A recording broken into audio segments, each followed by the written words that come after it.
Welcome, sleepy travelers. Tonight we journey through the desert world of Arrakis, where the spice melange flows and ancient tales await. Join us as we explore the wonders of Dune and let these stories carry you gently towards sleep. After our story ends, you'll hear the peaceful sounds of crackling fire to help you drift into deep sleep. There will be no advertisements or interruptions, just continuous, calming sounds to accompany your rest. Now, let's begin our journey across the sands of Dune.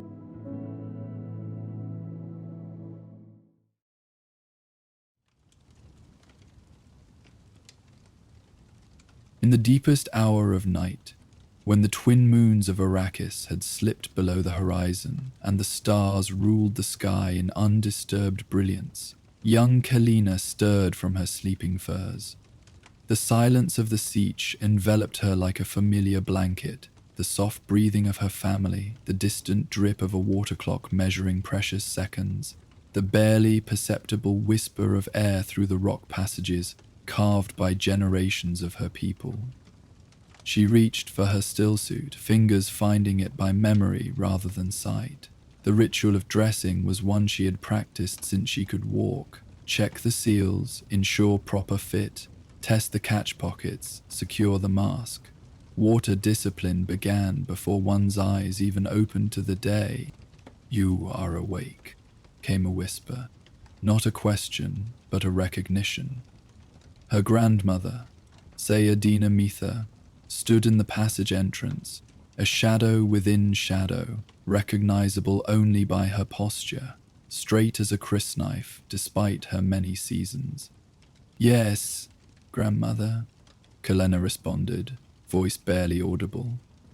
"I remembered your promise." The old woman nodded, though the gesture was nearly invisible in the darkness. "Come then, we must climb before the light touches the sand."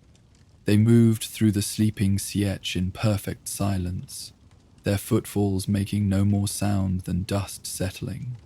The passage widened, then narrowed, following the natural contours of the rock.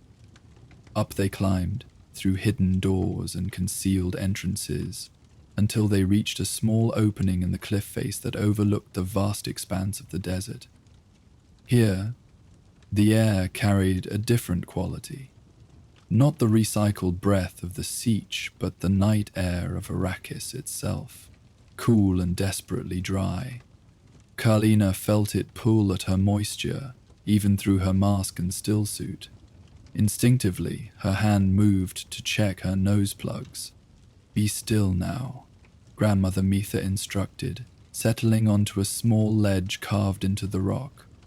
"Sit, watch, listen."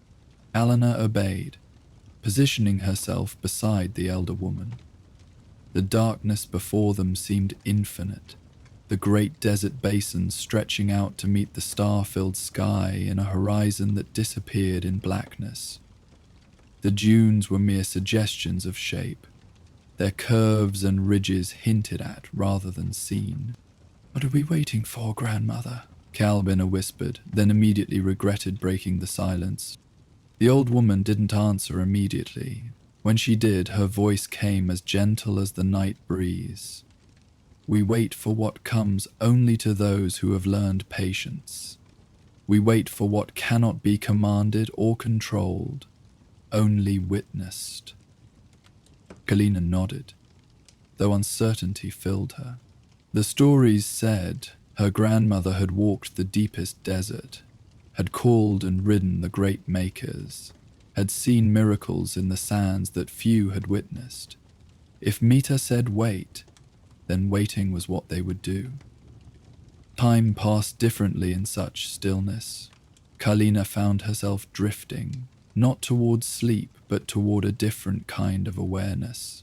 The subtle shifts in the air against her face, the gradual cooling of the rock beneath her, the slow movement of the stars across the velvet canvas above, all became more pronounced as her breathing slowed and deepened. "Look there," Grandmother Mitter's voice came so softly it might have been the wind itself speaking. Kalina followed her grandmother's gaze to a small, wind-sculpted rock formation just beyond their ledge. In the crevice of the rocks grew what seemed impossible, a tiny desert cactus, no larger than Kalina's hand, its spines delicate as eyelashes. How does it live here? Kalina wondered, her voice matching her grandmother's whisper. It lives because it has learned the lessons of Arrakis better than even the Fremen, Mithar answered. It takes nothing more than what it needs. It stores everything it receives. It protects what is precious with unwavering vigilance. As they watched, the blackness of night began to soften, not yet yielding to dawn, but preparing for its inevitable arrival. The stars remained bright, but the quality of darkness changed, becoming more permeable, less absolute. Now, Grandmother Mitha said, now is when we must be most silent, most still. Even your breathing, make it shallow, make it gentle. What we wait for comes only when it believes itself unwatched. Kalina slowed her breathing further, holding herself as motionless as the rocks around them. The air grew cooler still, the coldest moment before dawn, when the desert released the last of its stored heat to the uncaring sky. And then, as the first hint of color touched the eastern horizon, not light yet, but the promise of light, Kalina saw it. At the very tip of one delicate spine on the small cactus, something gathered. At first she thought it was merely a trick of her eyes, straining to see in the near dickness. But as the pre-dawn glow strengthened, the gathering became unmistakable. A dewdrop. A single perfect dewdrop, forming where the night cold met the desert plant's carefully preserved moisture. Grandmother Mitha's hand found Kalina's in the darkness, squeezing gently in shared recognition. Neither spoke. Words would have shattered the moment's fragility. The drop swelled, capturing the first hint of coming light and transforming it into a prism of subtle color. Gold, amber, the palest blue. Colors that existed nowhere else on Arrakis seemed to live within this single drop of water. With movements so gradual, they seemed part of the dawn itself. Grandmother Mitha reached into her robe and withdrew a small shell, a remnant from the ancient seas that had once covered this planet, passed down through generations of her family line. With infinite care, she positioned it beneath the trembling dewdrop. They waited, breathing in unison now, as the eastern sky continued its slow transformation. Purple gave way to deep blue, then to the first fierce orange of the coming sun. The drop quivered on the spine's tip, growing heavier as the atmosphere yielded its meager moisture in these final moments of coolness. When it fell, it did so without sound. One moment it clung to the cactus spine, the next it rested in the center of the ancient shell, catching fire with the first direct ray of the rising sun.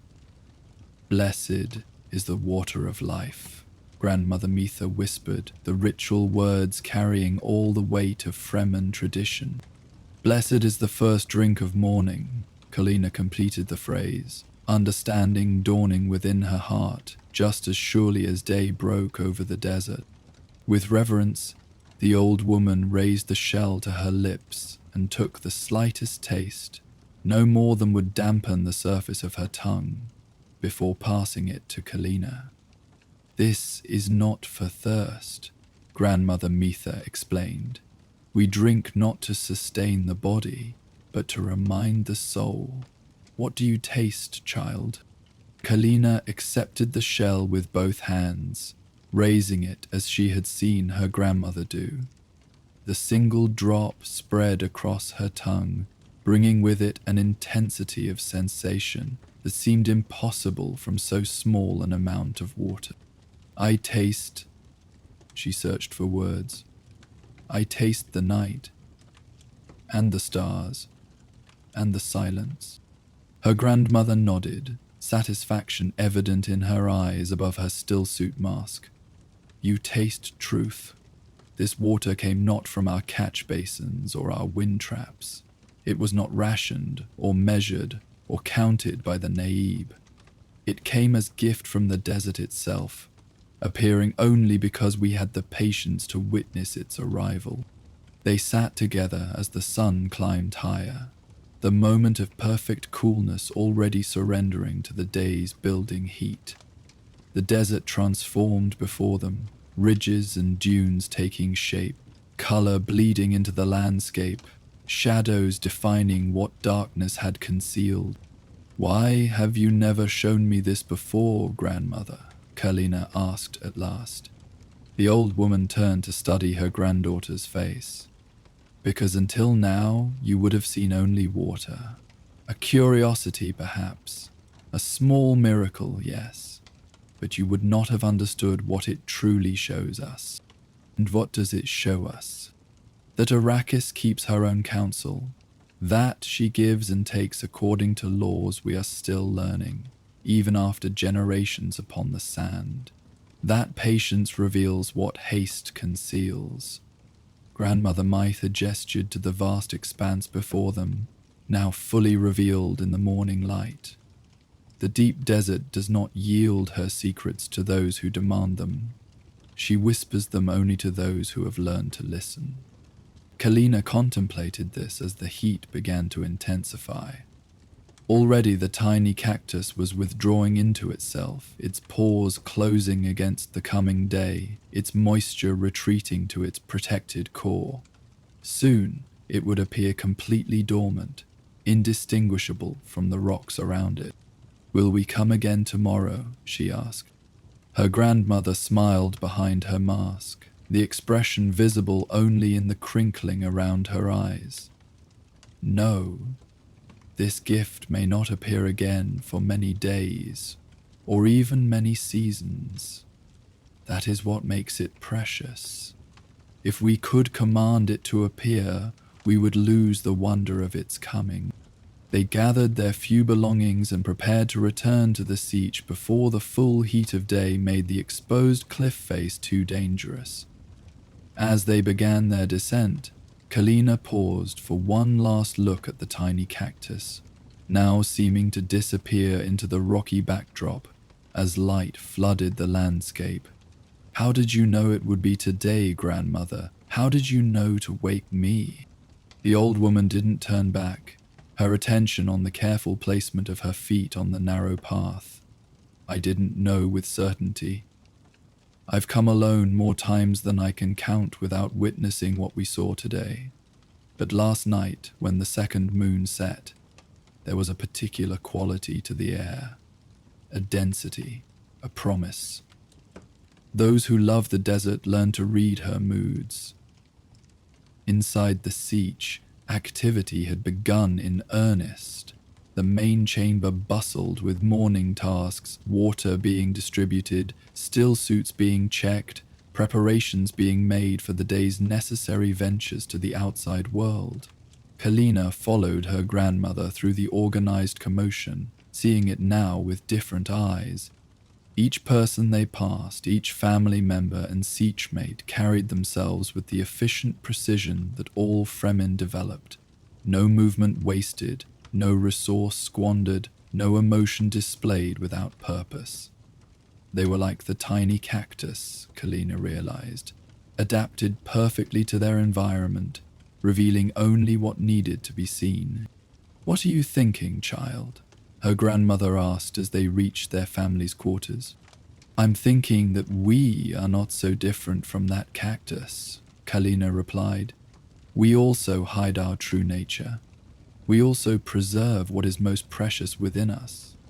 Zizi, Grandmother Mytha's eyes crinkled again. You begin to understand.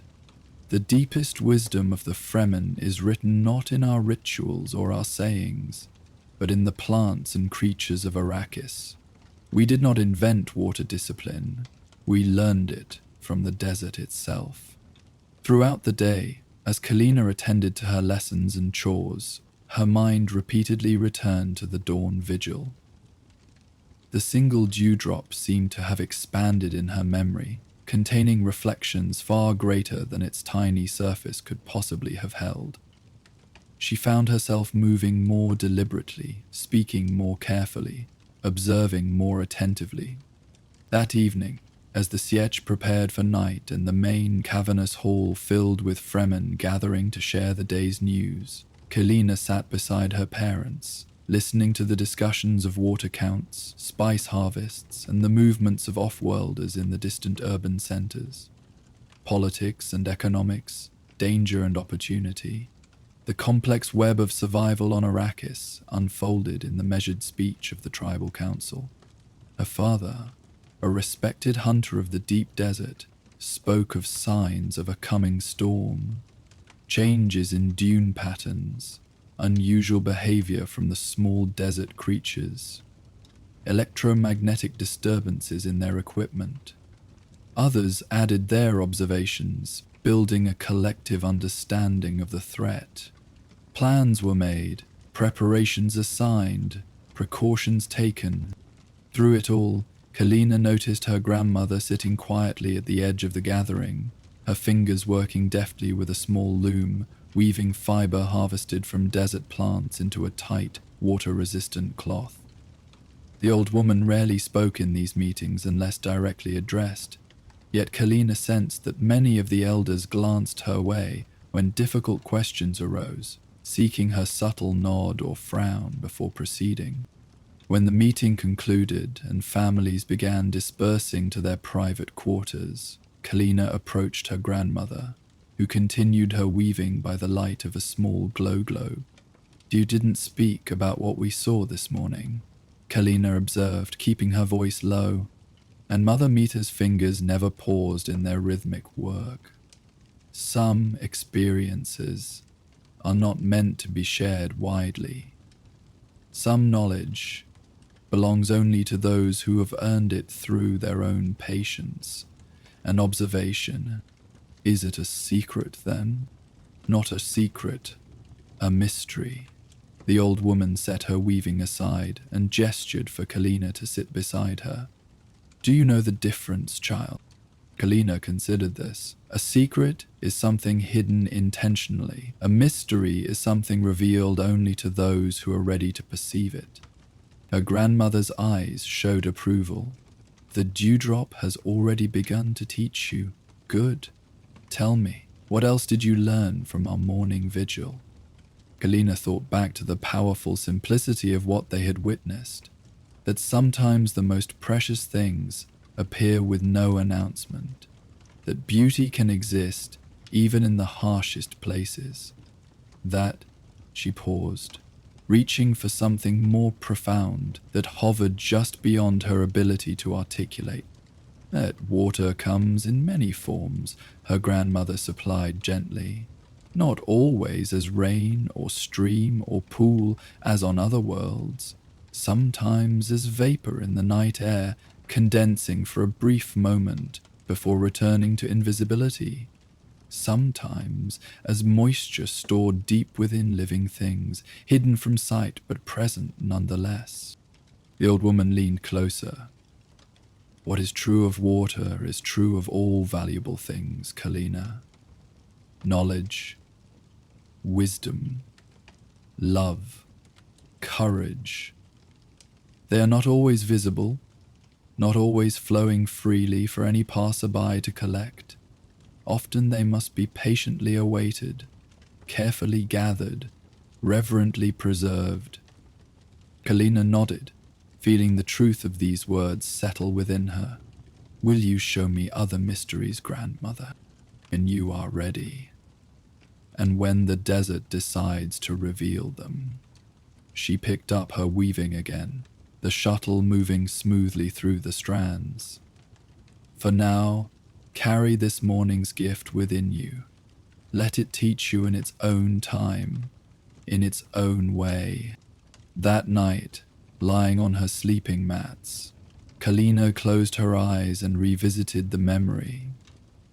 The perfect silence of pre-dawn, the gradual gathering of moisture, the moment of suspended beauty as the dewdrop caught the first light of day.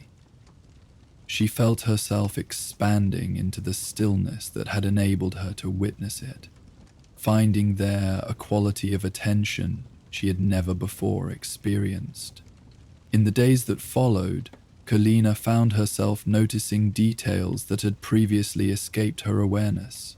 The subtle patterns of condensation on the interior walls of the Siechten early morning, the varying qualities of silence, the tense silence before a storm, the peaceful silence of deep night, the reverent silence of the water ceremony, the nearly imperceptible changes in her grandmother's expression that conveyed volumes to those attentive enough to perceive them. A week passed before Grandmother Mitha came again to wake her before dawn. This time, they traveled deeper into the network of caves, descending rather than climbing, following passages so narrow they had to turn sideways to navigate them. "Where are we going?" Kalina whispered, her hand trailing along the cool stone wall for guidance in the near-complete darkness. "To listen to the heart of Arrakis," came the cryptic reply. The passage eventually opened into a small chamber unlike any Kalina had seen before. Unlike the functional spaces of the Siege with their practical furnishings and efficient design, this room seemed to have been shaped by water rather than human hands. Smooth, undulating walls caught the light from her grandmother's small glow globe, revealing mineral deposits that sparkled like embedded stars. At the center of the chamber was a small pool of water, an unimaginable luxury on a world where every drop was accounted for and zealously guarded. "The water of vision," Grandmother Mitha said, answering Kalina's unspoken question. "Fed by a deep aquifer that reaches the very heart of the planet. Only the Sayadina know of this place." Kalina stared in wonder. The pool's surface was absolutely still, reflecting the glow globe's light with mirror perfection. Its circumference was no wider than her outstretched arms could span, its depth impossible to determine in the gentle illumination. "Why have you brought me here?" she asked, conscious that even her whisper created subtle ripples in the chamber's perfect acoustics. "Because you have begun to see beyond the visible," her grandmother answered. "Now you must learn to hear beyond the audible." The old woman settled herself on a smooth outcropping beside the pool, extinguishing the glow globe and plunging them into darkness, broken only by the faint bioluminescence of certain minerals in the rock walls. The dim blue-green glow provided just enough light to discern shapes, but not details. "Sit. Close your eyes. Listen not with your ears alone, but with your entire being." Kalina obeyed, finding a comfortable position on the cool stone floor beside the pool. With her eyes closed, the darkness became complete, and her other senses heightened to compensate. The air here carried unfamiliar scents, mineral-rich moisture, ancient stone, something else she couldn't identify that seemed both organic and not. At first, she heard nothing beyond her own breathing and the subtle sounds of her grandmother's presence. Then, gradually, she became aware of something else. A sound so low and faint, it seemed more felt than heard. A vibration rather than a tone, coming not from any particular direction, but from everywhere at once. "I hear," she began. "Do not speak," her grandmother interrupted gently. "Do not name what you perceive. Naming limits understanding. Just listen." Kalina returned to her attentive silence. The vibration continued, sometimes fading almost to imperceptibility, sometimes strengthening until it seemed to resonate within her very bones. There was a pattern to it, not a rhythm exactly, but a sequence of intensities that repeated with variations, like language in a form she had never encountered. Time lost meaning in the darkness. Whether they sat for minutes or hours, Kalina couldn't have said. The experience intensified gradually until she felt not merely an observer of the phenomenon, but somehow part of it, the vibration moving through her as it moved through the stone, the water, the air. When her grandmother finally spoke, her voice seemed to emerge from the vibration itself, not breaking the experience, but focusing it. What you feel is the planet's own voice.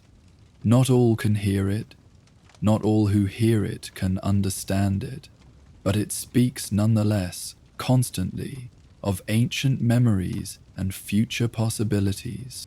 Kalina opened her eyes to find that the chamber had changed, or perhaps her perception of it had changed. The bioluminescence seemed brighter now, revealing patterns in the stone that resembled script in an unknown language. The pool's surface remained perfectly still, yet somehow conveyed an impression of immense depth, as though it might descend to the very core of the planet. The first Sayadina discovered this place, Grandmother Mitha continued, her voice maintaining the same harmonious quality that seemed to emerge from the stone itself. She taught that Arrakis speaks to those who learn its language, not through words but through sensations, impressions, intuitions, the language of direct knowing. "Is this how you knew about the dewdrop?" Kalina asked. "Did Arrakis tell you?" Her grandmother smiled in the dim light. "In a manner of speaking, when you attune yourself to the planet's voice, you begin to anticipate, rather than merely react.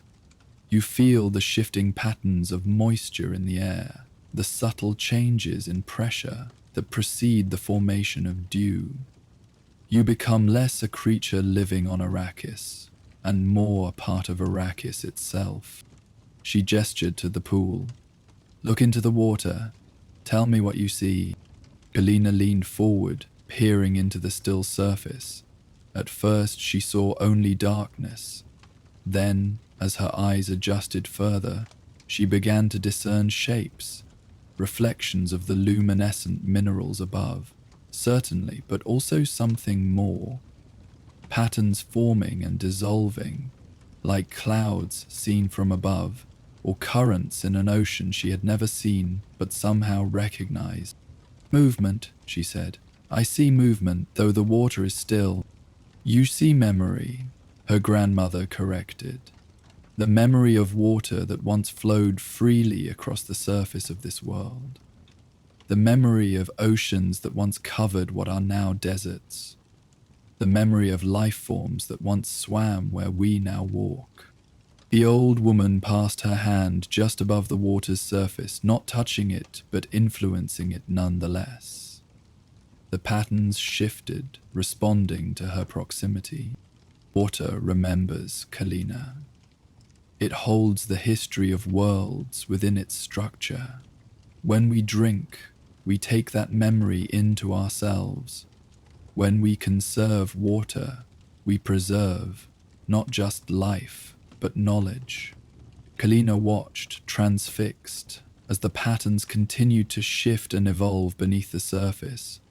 There was meaning there, she was certain.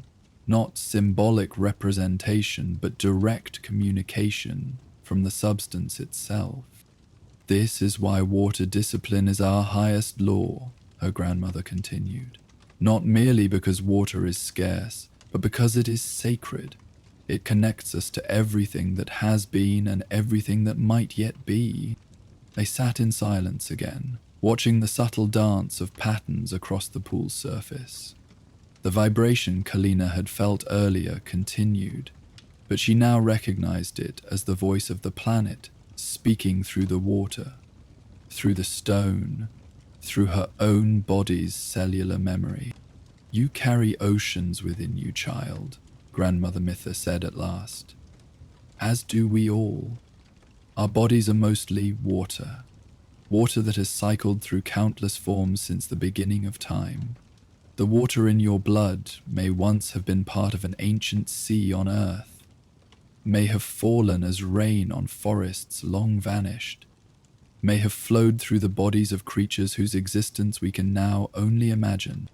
She placed her hand gently on Kalina's shoulder.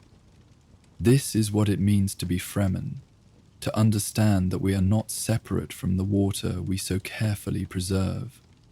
We are its current form, its present vessel, its temporary stewards. Our discipline honors not just our survival, but our place in an unbroken chain of being. As they made their way back through the winding passages toward the inhabited portions of the Sietch, Kalina felt herself changed. The world seemed more permeable somehow, its solid forms revealing themselves as temporary arrangements rather than fixed realities.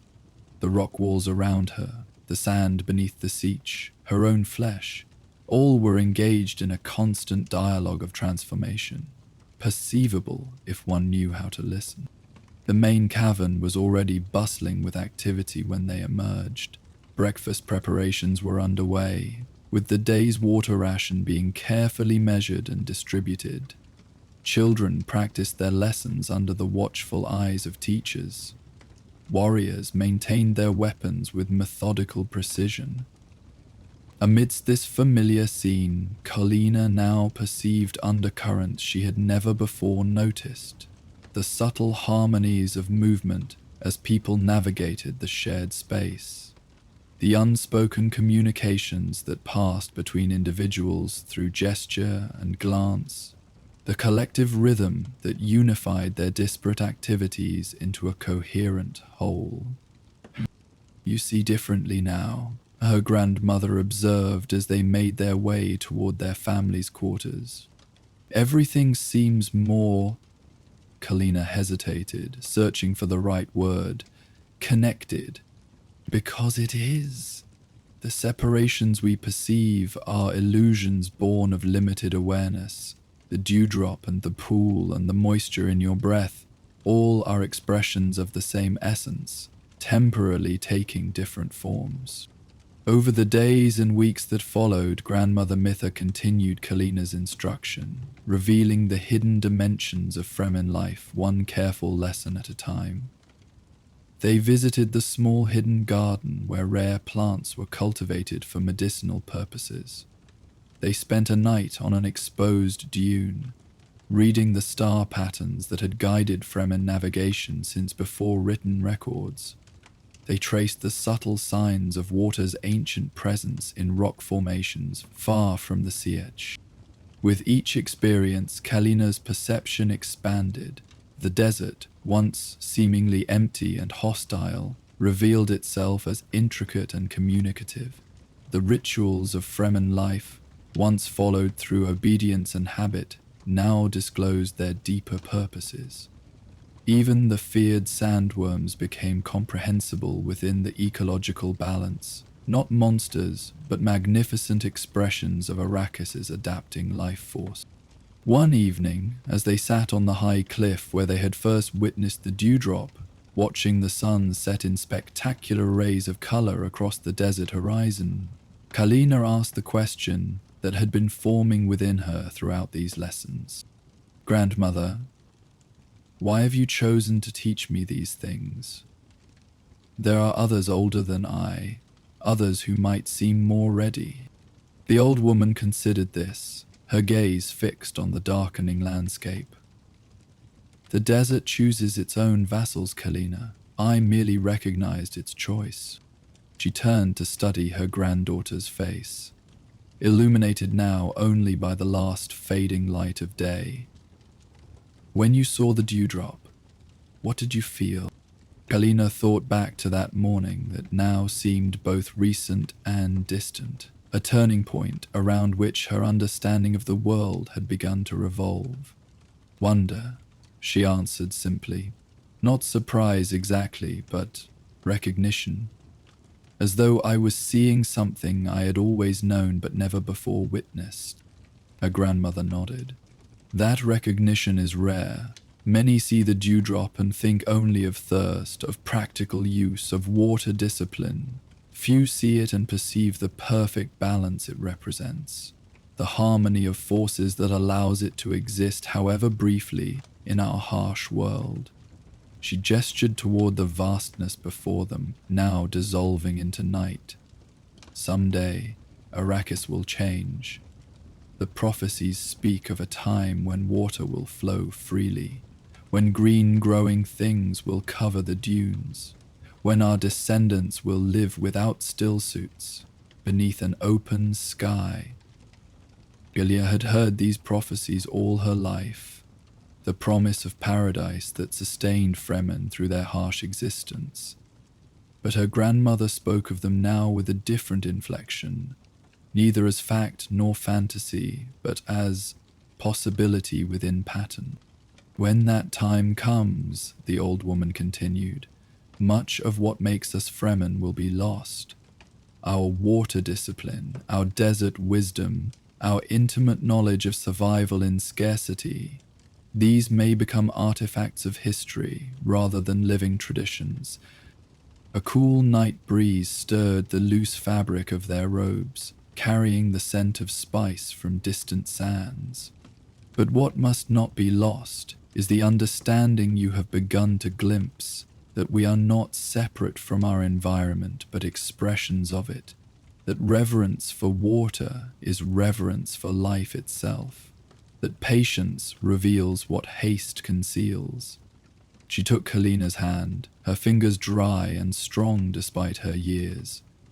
This is why I teach you, child, not to preserve the outer forms of our ways, which must and will change as Arrakis changes, but to maintain the inner essence, which must endure if our descendants are to remain truly Fremen, whatever world they inherit. As darkness completed its embrace of the desert, the first stars appeared, brilliant points of light in the clear, dry air. Kalina recognized the patterns her people had followed for generations, the celestial guides that had led them through countless journeys across the hostile landscape.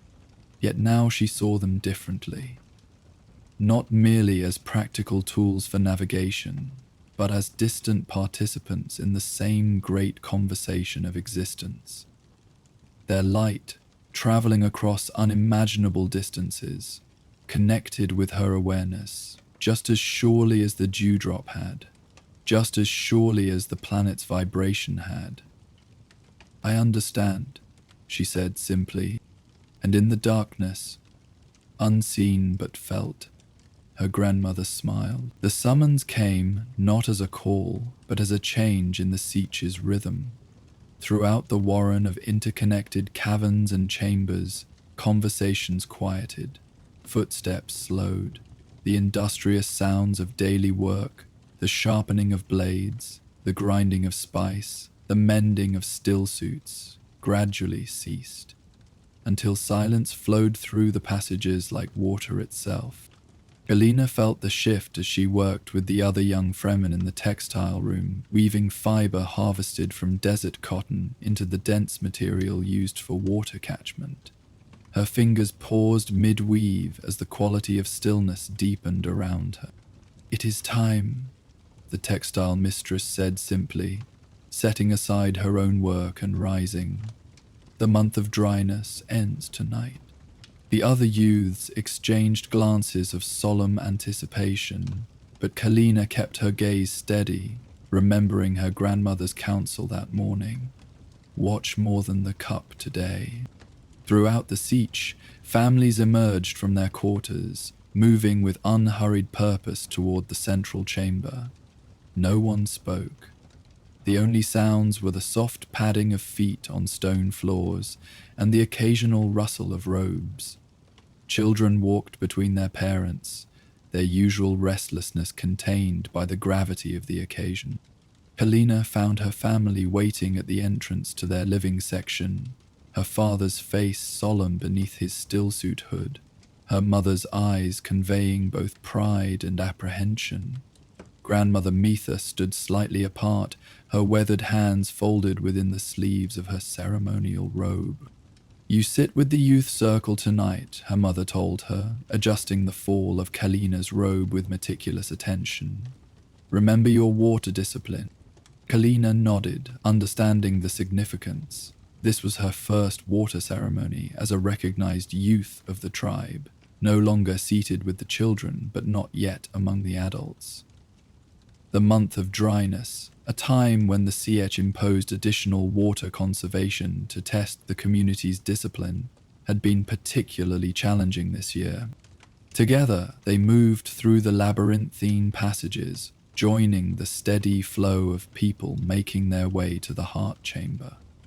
Located at the physical center of the Sietch, this room was used only for the most sacred rituals. Its entrance was unmarked, indistinguishable from any other passageway to outsiders, but every Fremen knew the path by instinct, as surely as water seeks the lowest point. The chamber itself opened before them like a revelation, a perfect dome carved from the living rock. Unlike the functional angular spaces of everyday Sietch life, this room celebrated curves and organic forms. The walls had been polished over generations until they gleamed softly in the light of specially prepared glow globes placed in recessed niches. These globes emitted not the practical brightness used for work, but a gentle amber radiance that transformed the space into a vessel of light.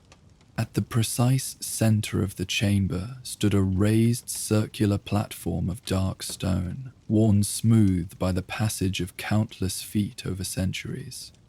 Arranged around this center point were concentric circles of sitting cushions, their positions marking the community's structure as clearly as named boundaries.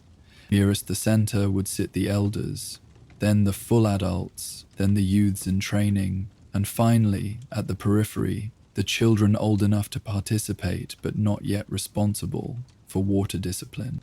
The churma filled gradually, each family taking their place according to tradition.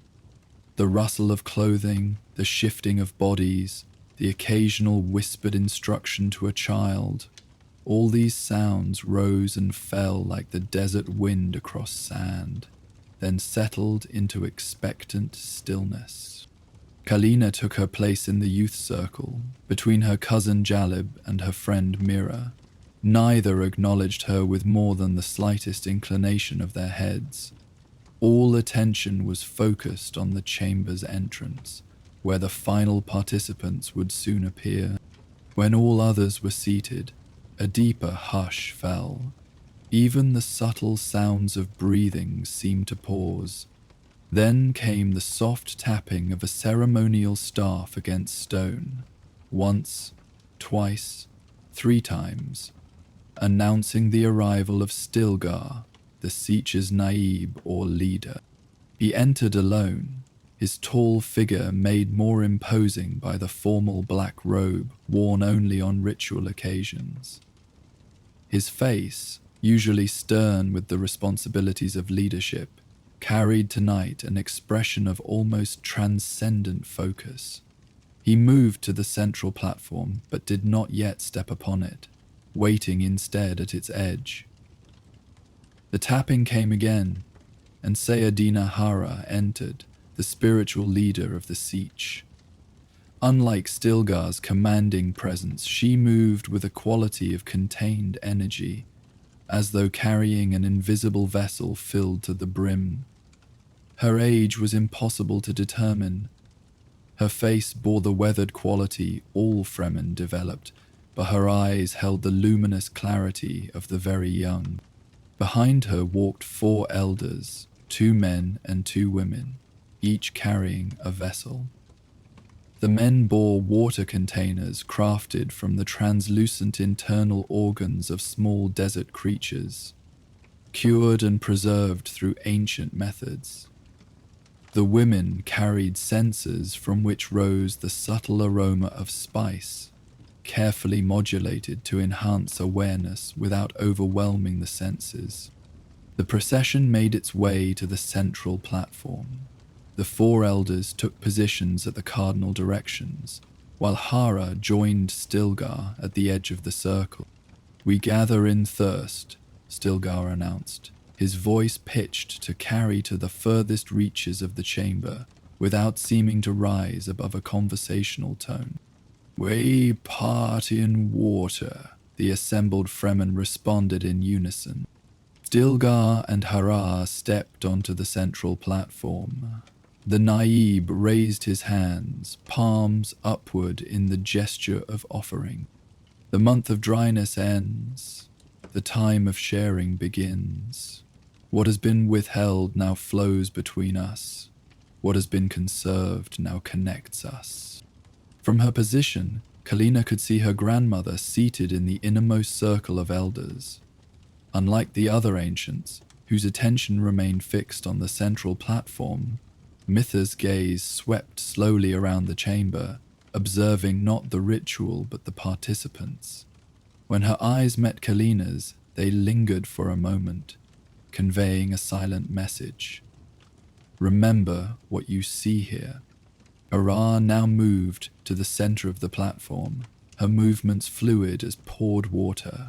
"Bring forth the vessel of our ancestors," she intoned.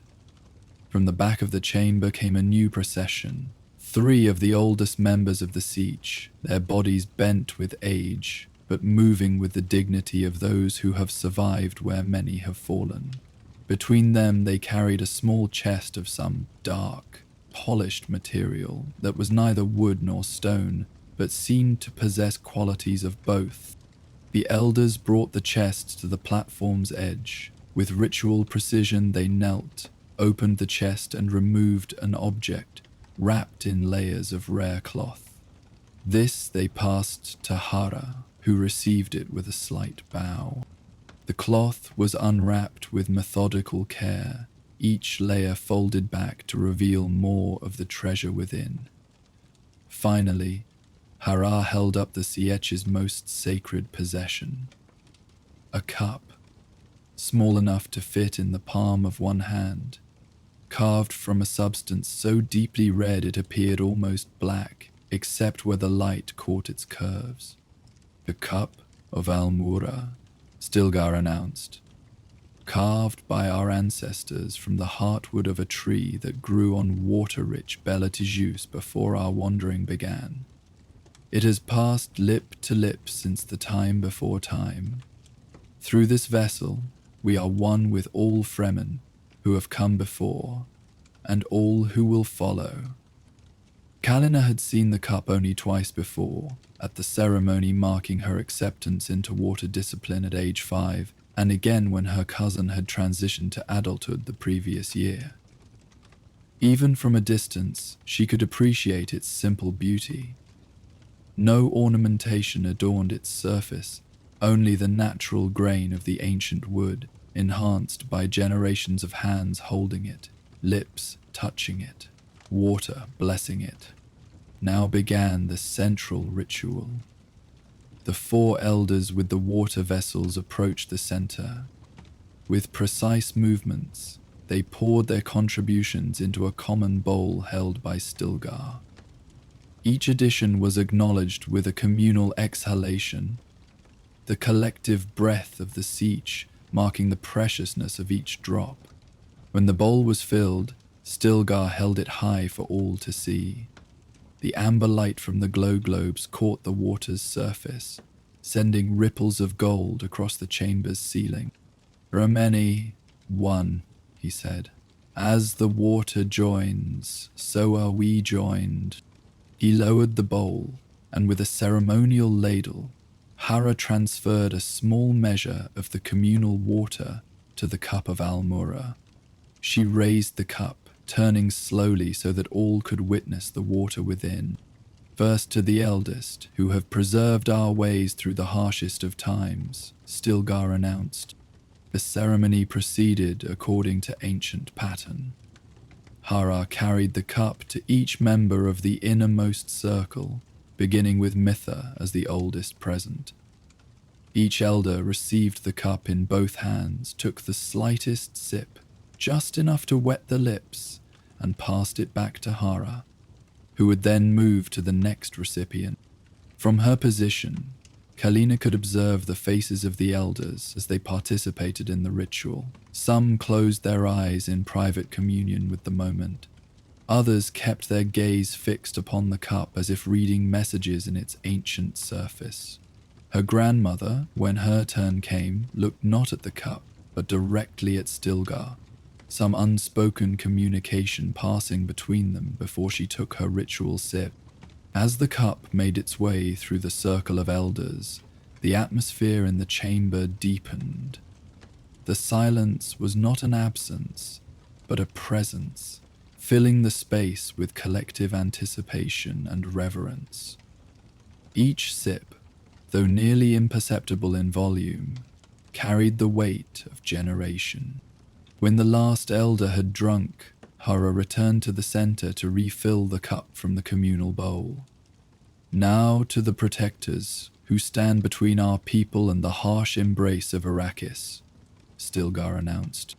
The cup began its journey through the circle of full adults, the warriors, workers, and parents who formed the Sietch's backbone. Kalina watched her parents receive the cup, their expressions solemn, yet touched with pride at participating in this ancient continuity. The ritual continued, methodical and measured. After the adults came the youths in training, Kalina's circle. Her heartbeat quickened as Hara approached with the sacred vessel.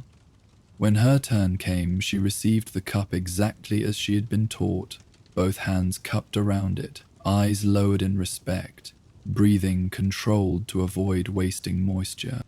The cup felt unexpectedly warm against her palms, alive with the collective touch of those who had held it before her.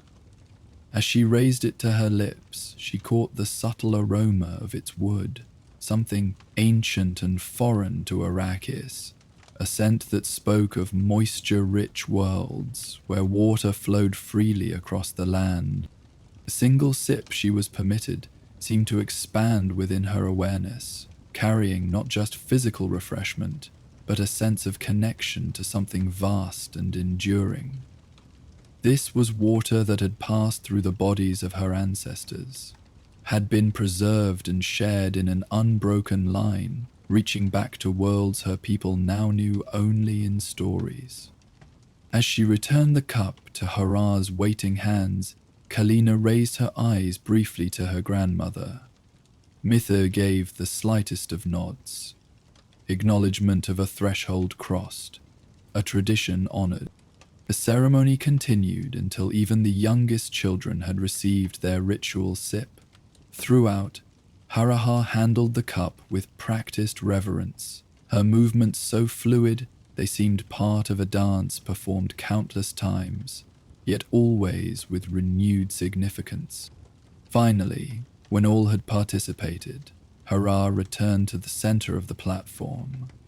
Only a small amount of water remained in the cup, a residue too precious to waste, too sacred to simply consume. "The circle is complete," Stilgar announced. "What remains returns to our beginnings."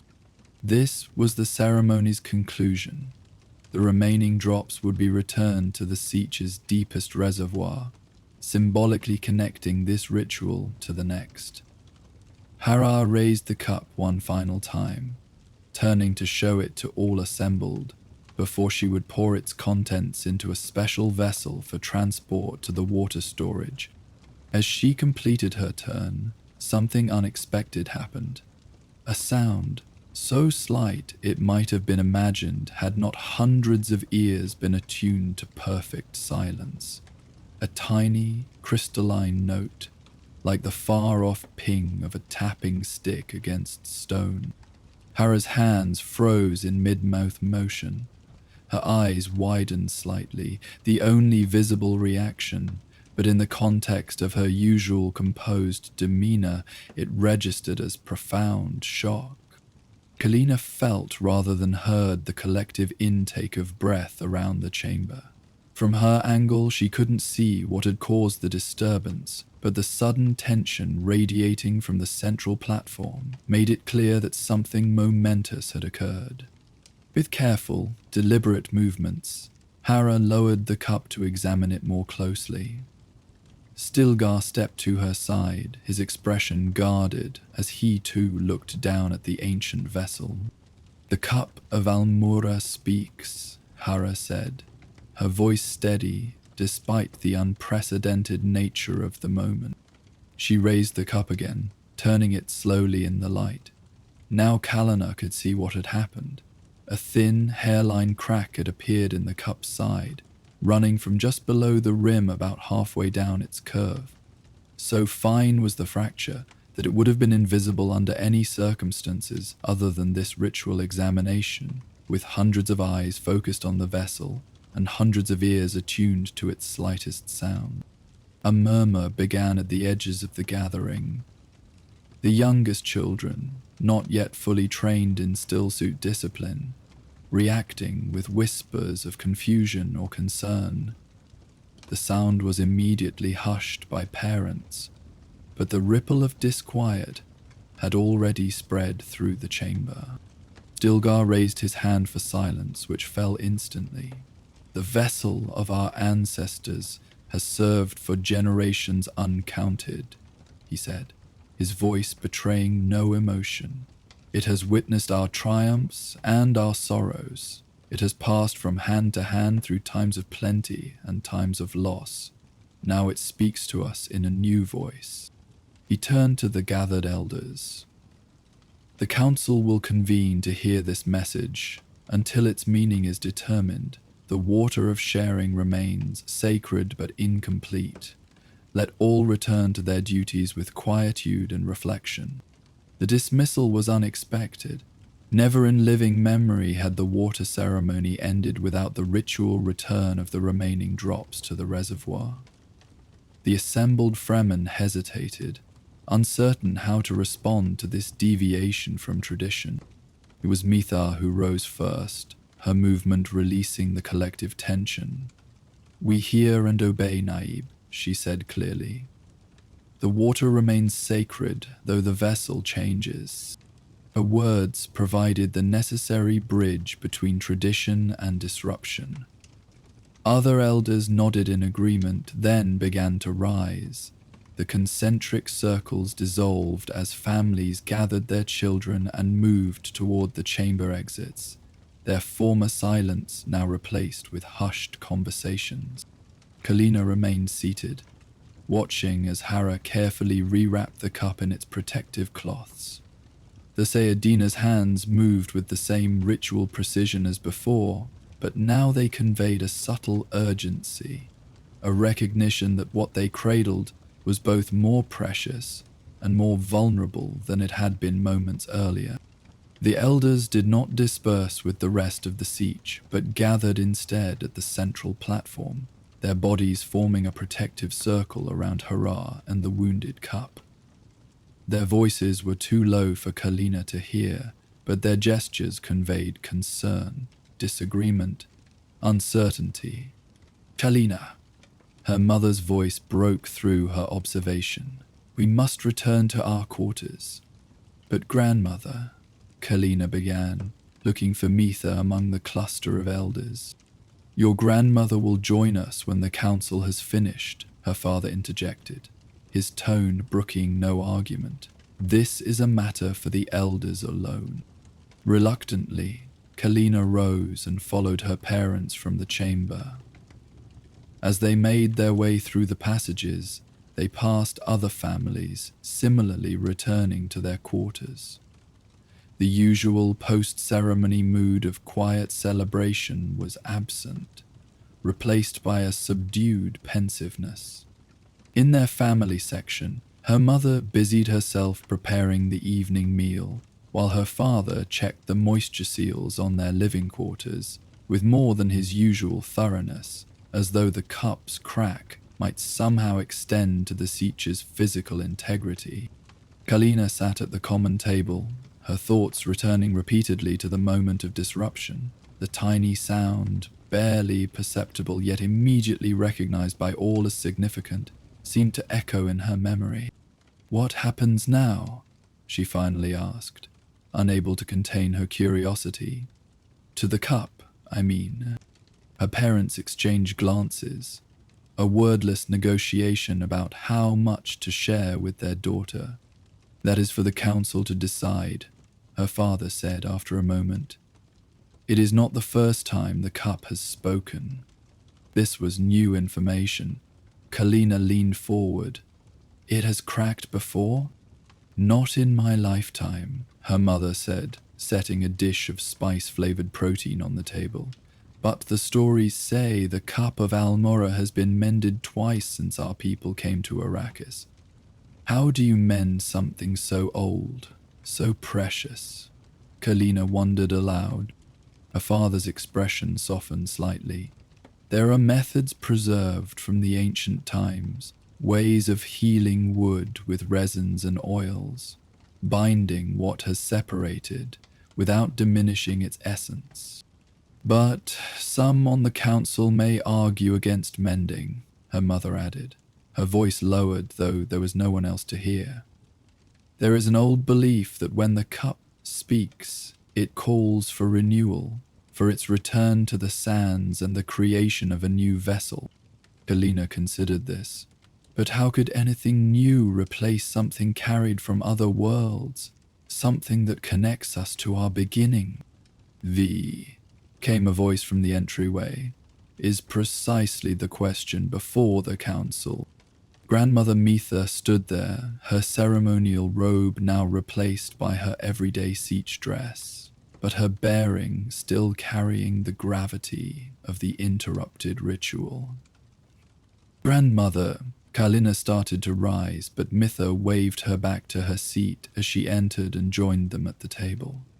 "The council deliberates," she said, accepting a cup of spiced coffee from Kalina's mother with a nod of thanks. "It will not be a brief discussion." "What do they say?" Kalina's father asked, his deference to his mother-in-law evident in his tone. Mita sipped her coffee before answering. Stilgar and Hara lean toward preservation. They believe the cup's voice calls for healing, not replacement. Others, her tone suggested she counted herself among this group, see in this moment an opportunity to acknowledge change. Change? Kalina couldn't keep the surprise from her voice. Her grandmother, of all people, advocating for departure from tradition? Mitha's eyes, sharp despite her years, focused on her granddaughter. "All things change, child. The desert shifts, the stars move. Water flows, evaporates, condenses, flows again. Only in death does change cease." She set her cup down with deliberate precision. "The crack in the cup of Almura comes at a significant moment. 3 generations of our siege have known nothing but the rule of Harkonnen oppressors. The old ways have sustained us, yes, but they have also kept us hidden, separate, surviving but not thriving." Kalina's parents exchanged another glance, this one tinged with caution. Her father cleared his throat. "These are matters for the council, Mother Mitha, perhaps not for young ears." "Deals, young ears," Mitha replied with calm certainty. "Will live to see changes we can barely imagine. Better they understand the currents that shape our decisions than be swept away by them when they come." She turned again to Kalina. "The cup speaks not just of itself, but of us, of who we have been and who we may yet become. Some fear change because they cannot imagine a future different from the past. Others fear it because they can." Before Kalina could ask what her grandmother meant, a soft tapping came at the entry arch, the distinct pattern that signaled a messenger. Her father rose to answer. A moment later he returned. "The council requests your presence again, Mother Mitha. They have reached an impasse." The old woman nodded, unsurprised. She rose with the fluid economy of movement that characterized all Fremen, regardless of age. "Finish your meal," she told Kalina, "then rest. Tomorrow will bring its own challenges." After she had gone, the family completed their meal in thoughtful silence. Kalina helped clear the dishes, her movements automatic while her mind replayed the day's events, the ceremony, the crack, the hushed discussions afterward, her grandmother's cryptic words. Later, as she prepared for sleep, Kalina noticed a small bundle placed at the foot of her sleeping mat. Unwrapping it carefully, she found a fragment of wood not larger than the last joint of her thumb, polished smooth on one side, rough textured on the other. A note, in her grandmother's precise handwriting, accompanied it. From the cup of Almura, when it was last mended 200 years ago.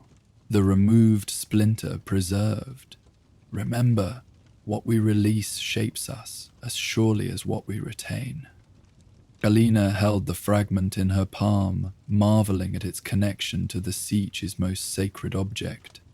The polished side caught the dim light from her quarter's single globe, revealing a rich, complex grain pattern, swirls and eddies like flowing water frozen in time. She sat cross-legged on her sleeping mat, the wooden fragment warm in her hand, and tried to imagine the deliberations taking place in the council chamber. Would they choose to mend the cup, preserving its physical continuity but accepting the visible reminder of its vulnerability? Or would they retire it to the sands, honoring its long service while acknowledging that all things, even the most sacred, eventually transform? The question followed her into sleep, where her dreams were filled with vessels that changed shape as water flowed through them, never breaking but never remaining the same. Morning came with no resolution. The council had deliberated through the night, her parents told her, with strong voices on both sides of the question. The Sietch's routine continued. Water was distributed, work was assigned, lessons were taught.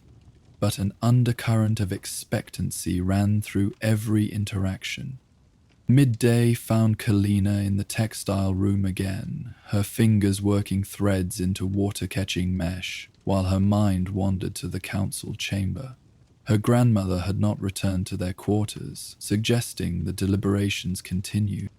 The textile mistress seemed distracted as well, checking their work with less than her usual precision. When a runner appeared at the workroom entrance with a message, her head jerked up with unusual alertness.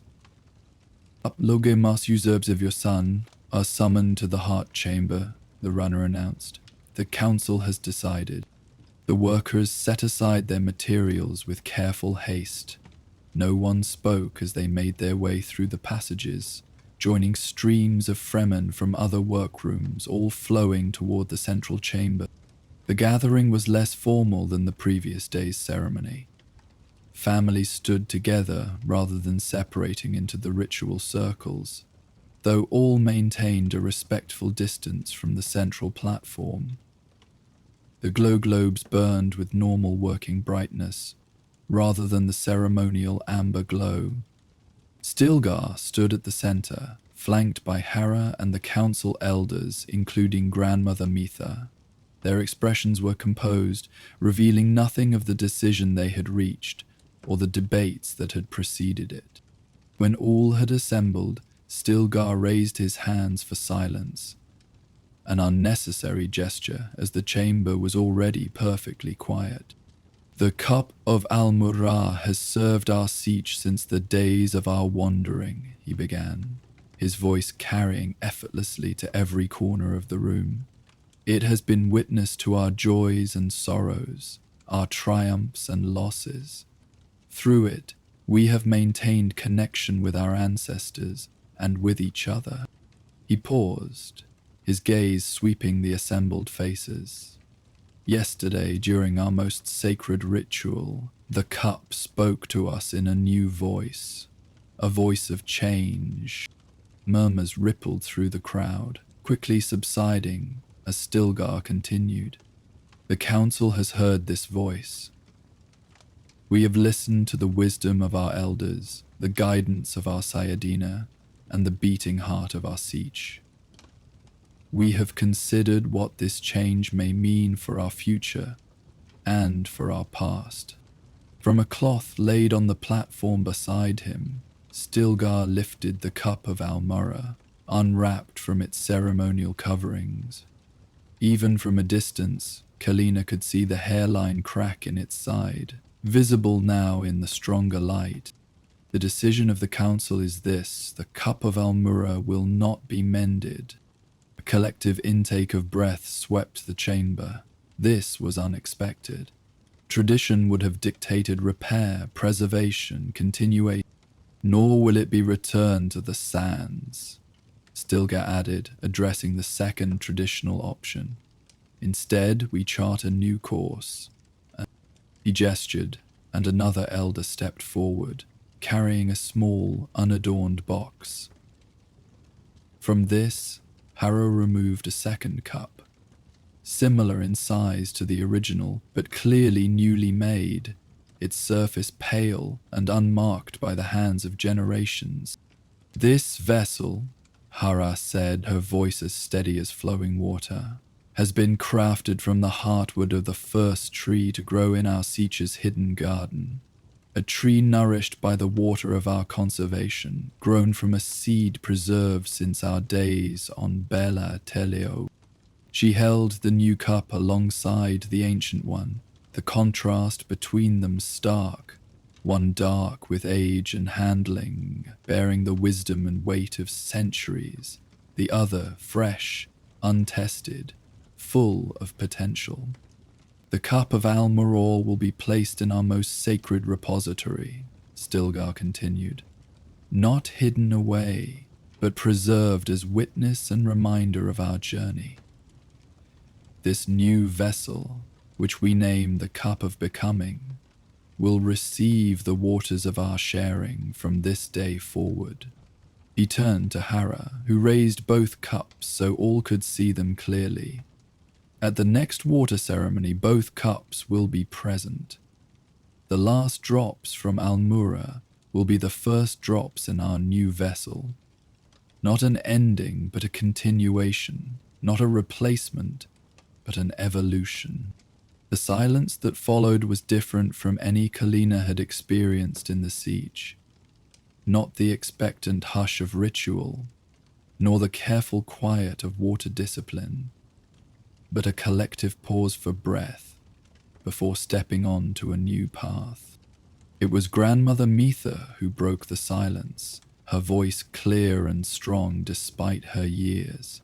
The desert teaches us that nothing remains unchanged. The dunes shift, the rocks weather, even the great worms eventually return to the sands from which they emerged.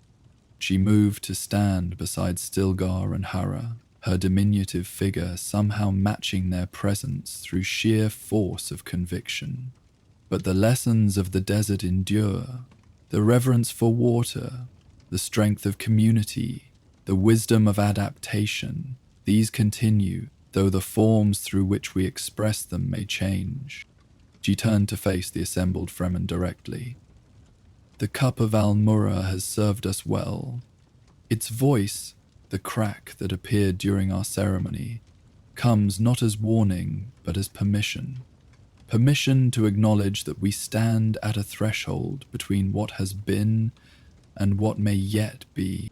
From among the crowd, a voice called out, one of the younger warriors, his tone respectful but concerned.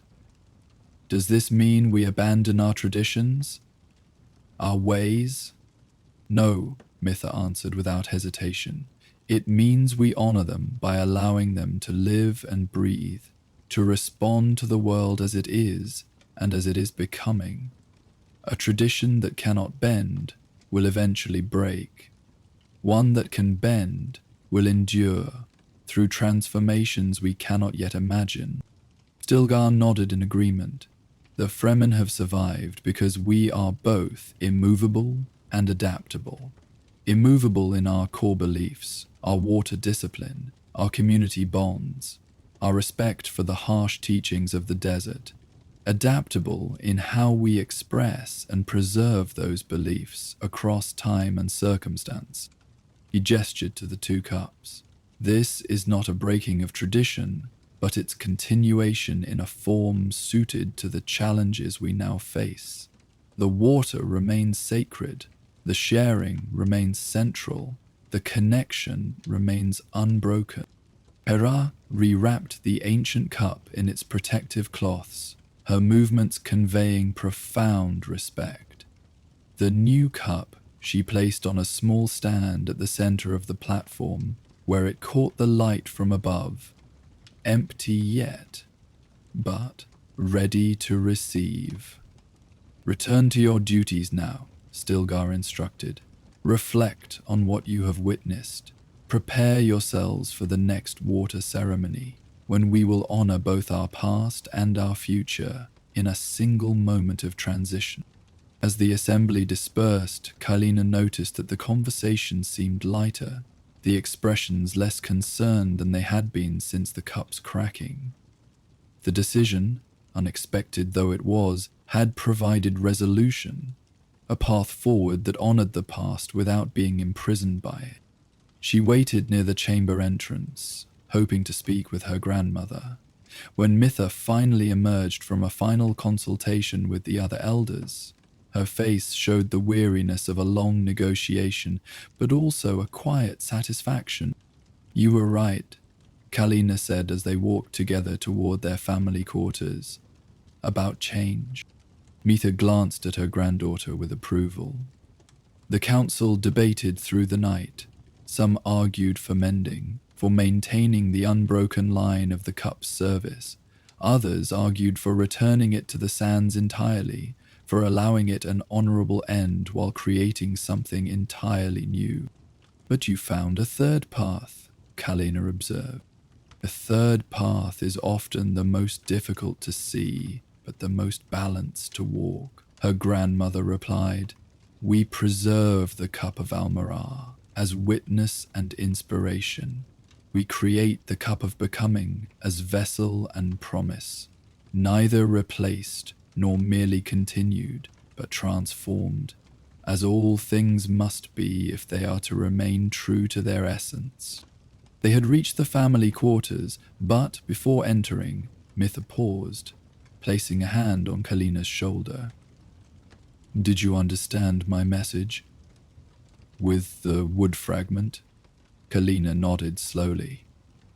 "I think so. The piece that was removed when the cup was last mended. It was set aside, preserved, not thrown away as worthless, but not forced back into a form it could no longer maintain, honored for what it had been, while allowing the cup itself to continue in a slightly different form. Yes." The approval in her grandmother's voice was evident. "And now we take yet another step in that evolution. The cup has served long enough. It deserves rest, remembrance, honor, not the forced continuation of a function it can no longer sustain without damage." She squeezed Kylina's shoulder gently. "Remember this when the time comes for other changes, larger ones. Remember that honoring the past means allowing it to remain the past, while carrying its wisdom forward into a future it could not have imagined."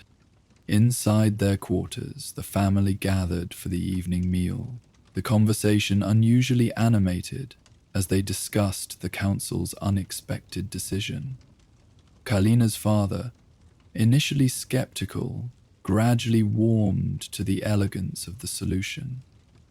"It respects both continuity and necessity," he admitted, "and having both cups present at the transition ceremony, that's a powerful symbol. The cup of becoming," Kylina's mother mused. "A good name. It acknowledges that we are always in process, never complete." Mitha nodded, pleased with their understanding. The wood of the new cup comes from our own soil, nourished by our own water. There is poetry in that. The desert world we once thought barren, now giving birth to a sacred vessel. After the meal, as the sietch settled into the quiet rhythms of evening, Kalina found herself drawn back to the heart chamber. The room was empty now, the central platform bare except for a small covered stand where the new cup waited for its inauguration.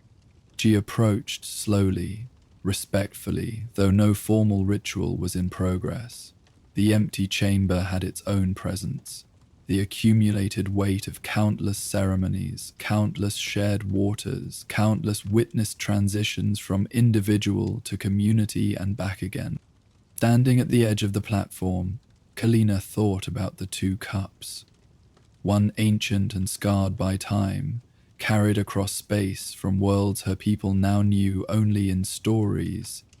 The other new and unblemished, born of Arrakis itself, ready to absorb the imprint of generations yet to come. Different vessels, same water, different forms, same essence.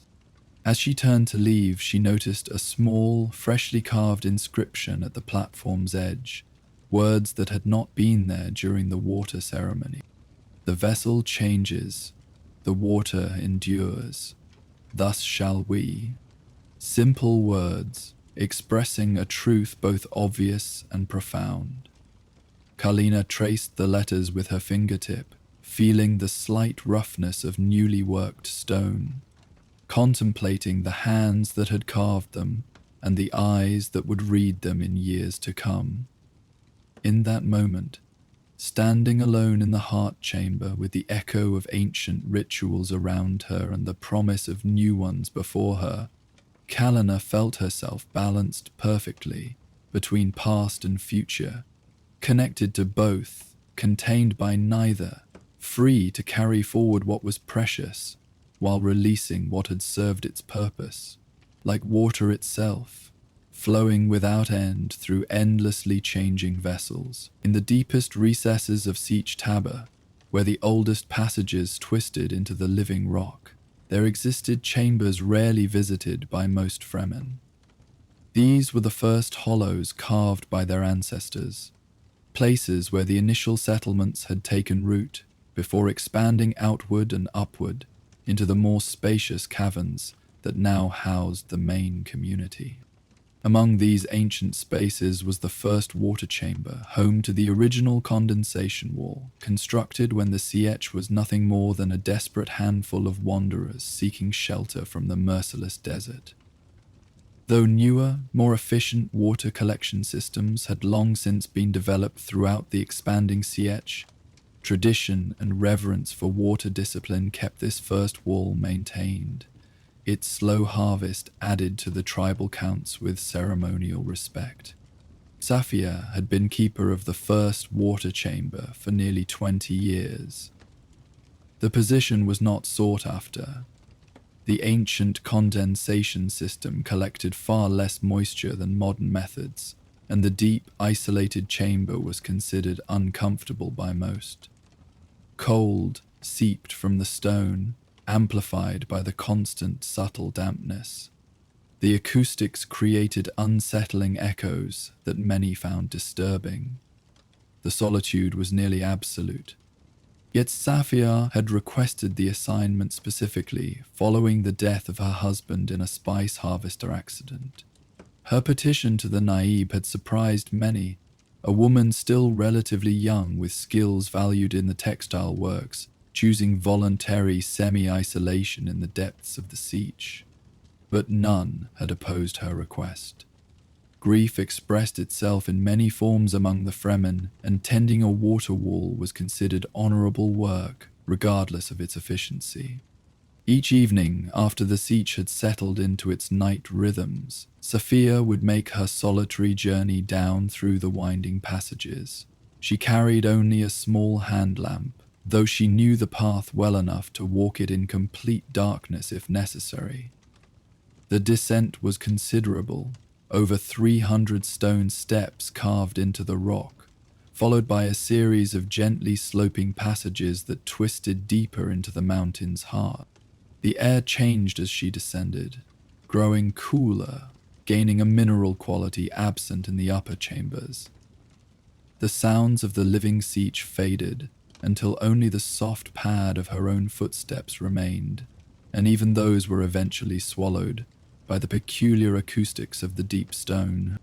The entrance to the first water chamber was unimpressive, a simple archway cut into the rock, its edges softened by millennia of hands brushing against them. No door secured it, no guard stood watch.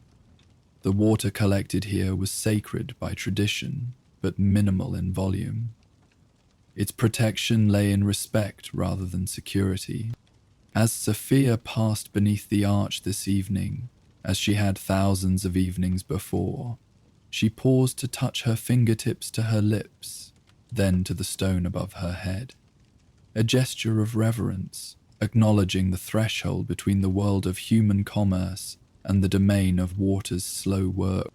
The chamber itself opened before her, a roughly circular space, perhaps 20 paces across, its ceiling lost in shadows, beyond the reach of her small lamp.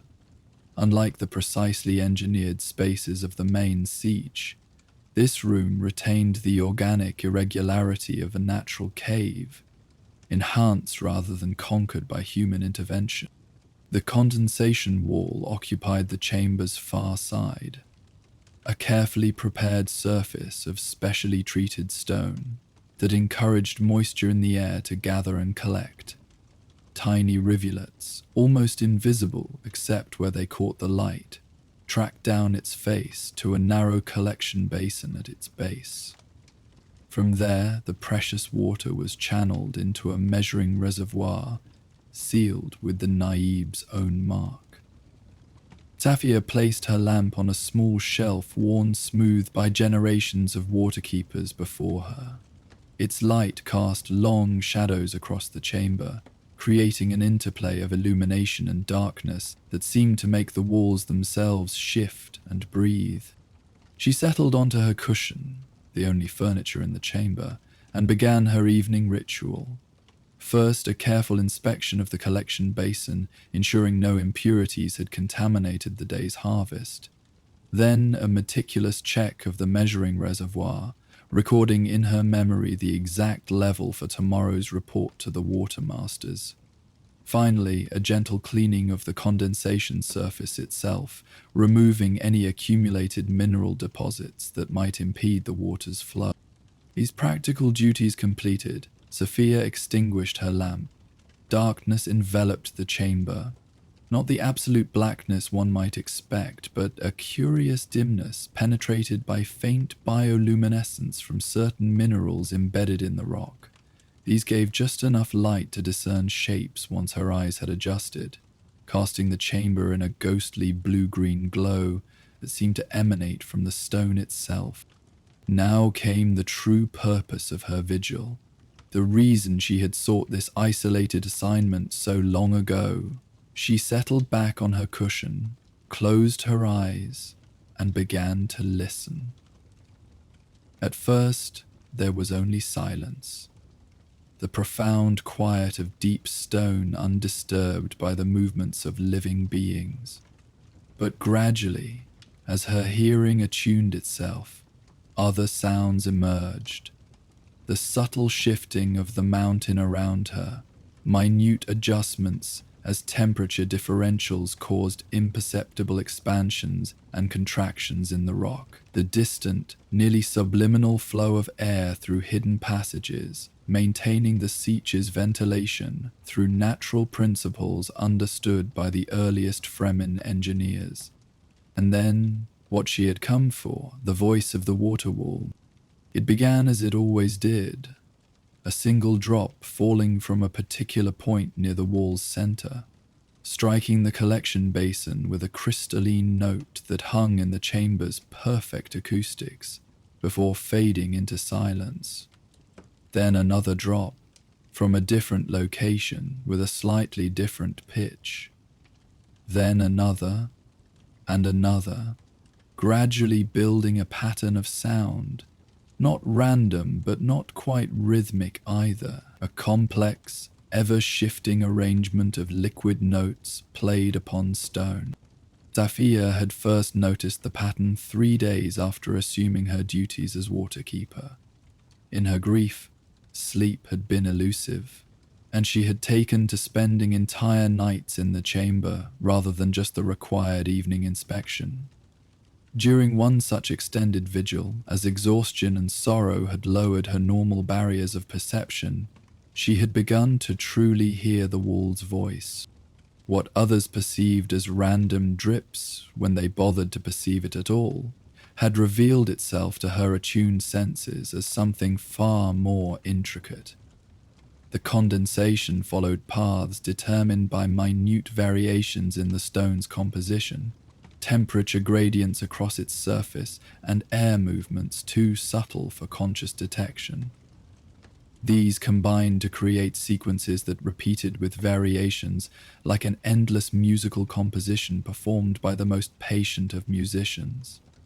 Tonight, the pattern began as it usually did, a sequence of drops that Safiya had come to think of as the evening greeting. Her body relaxed as the familiar arrangement of sounds washed over her, each note finding its place in her awareness, like an old friend returning after absence. "Good evening to you as well, my heart," she whispered into the darkness.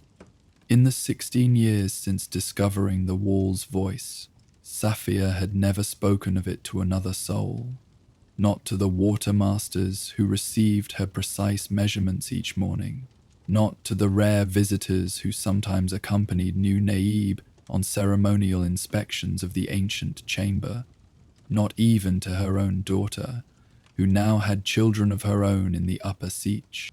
She knew how it would sound, that grief had driven her to hear meanings in random noise, to project consciousness onto natural phenomena, to imagine patterns where only chance existed. The rational mind of water discipline, the foundation of Fremen's survival, rejected such fancies as dangerous indulgences. Yet she knew what she heard, and in the privacy of these night vigils, she allowed herself to believe that the voice speaking through water and stone carried messages intended specifically for her. Early in her time as keeper, she had convinced herself that the wall's voice was somehow connected to her departed husband, that his consciousness, dispersed when his body's water was returned to the tribe, had found its way through some mysterious process to this ancient condensation wall, that he spoke to her through the language of drops and echoes, maintaining their connection across the boundary between life and death. As years passed, this specific belief had softened into something both less defined and more profound. The voice she heard was not precisely her husband's, but it was a voice nonetheless, ancient beyond reckoning, formed from the collective memory of all the water that had ever passed through this chamber, carrying whispers of every hand that had ever tended the wall, every breath that had ever contributed moisture to its harvest. And yes, her husband was there, a thread in that vast tapestry of presence. But so were countless others, known and unknown, their collected experiences distilled into this liquid language that spoke directly to something deeper than her conscious mind. Tonight, however, something was different. Safiya's body tensed slightly as she realized the pattern had changed. The evening greeting had completed, as always, but instead of transitioning into the familiar sequences that normally followed, the drops were forming a new arrangement. The timing between them had shifted, the points of impact had moved, creating a harmony she had never heard before in all her years of listening. She opened her eyes, the chamber's dim bioluminescence now seeming brighter as her pupils had fully dilated in the darkness. The condensation wall glistened with moisture, the tiny rivulets catching the faint light as they traced their paths down. But they weren't following their usual tracks. Moisture was collecting more heavily on the wall's left side, an area that typically remained relatively dry due to some quirk of the chamber's air circulation. The drops falling from this section created deeper, more resonant tones as they struck the collection basin, establishing a new foundation over which the familiar higher notes played like melody over harmony.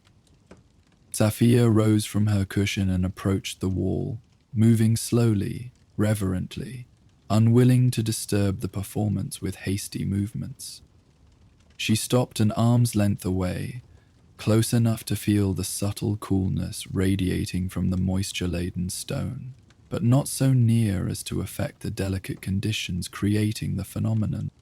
The pattern continued to evolve, growing more complex, more urgent, where the wall's voice usually conveyed a meditative tranquility, drops falling with the unhurried patience of geological time. This new arrangement suggested movement, direction, intention. "What are you telling me?" Sophia whispered, her voice barely disturbing the air. As if in response, a larger drop formed at the very edge of the condensation surface, trembling with gathered weight before breaking free to strike the stone floor beyond the collection basin. The sound it made was different, not the musical ping of water meeting water, but a duller impact, quickly swallowed by the porous rock. Another drop followed the first, striking nearly the same spot, then another. Saphir knelt to examine the floor where the drops were falling. In the faint light, she could just make out a darkening of the stone as moisture was absorbed. Not a random splash, but a deliberate trail leading away from the wall toward the chamber's rear, where shadows gathered most densely. Another drop fell, extending the trail by a fraction. The message was unmistakable. Though logic insisted it was impossible, the wall was calling her to follow. In all her years as keeper, Saphir had never explored beyond the condensation wall. Her duties concerned the wall itself and its precious harvest, not the chamber's darker recesses. The early Fremen engineers who had carved the siege had left detailed records of the water collection systems, but little information about the natural cave formations they had incorporated into their designs. She knew, in a general way, that the first water chamber had been chosen for its first settlement precisely because it connected to a network of natural caves extending deep into the mountain. These would have provided essential hiding places during the earliest, most vulnerable days of the siege's formation, but as the community expanded into more hospitable sections of the mountain, these deeper connections had been largely forgotten, used occasionally for emergency storage, but otherwise left to darkness and silence. Sophia glanced back at her cushion, at the small lamp still sitting on its shelf. Prudence suggested retrieving it before venturing into unknown darkness, but something deeper than prudence, the same instinct that had allowed her to hear the wall's voice when others heard only random drops, urged her to follow immediately, without artificial light to interfere with what she was being shown. The trail of moisture continued to extend itself, drop by drop, leading into the shadows. "I'm coming," she said softly, partly to the wall and partly to herself. She moved forward, following the damp pathway visible as a slightly darker line against the stone floor. The chamber's bioluminescence faded as she left the main space, but her eyes had fully adapted to the minimal light, allowing her to discern shapes and contours even as details vanished into shadow. The passage narrowed as she moved deeper, transitioning from the worked stone of Fremen engineering to the natural contours of the mountain's own making. The floor became uneven, requiring careful placement of her feet. The walls closed in, sometimes forcing her to turn sideways to navigate particularly tight sections. Still, the trail of moisture continued, visible even in the growing darkness as a subtle gleam against the matte surface of the untreated stone. Each drop fell just as she reached the previous one, maintaining a constant distance between her and the advancing moisture, neither pulling too far ahead nor allowing her to catch up completely. Time lost meaning as she followed this liquid guide deeper into the mountain's heart. The passage twisted and turned, sometimes descending in steep steps that required careful navigation, sometimes leveling out into small chambers before continuing onward. The air grew noticeably cooler, carrying mineral scents Safia had never encountered, even in the deepest parts of the Sietch. Just as she began to wonder how she would find her way back through this labyrinth, the passage opened abruptly into a space so vast her light-adapted eyes could not perceive its boundaries.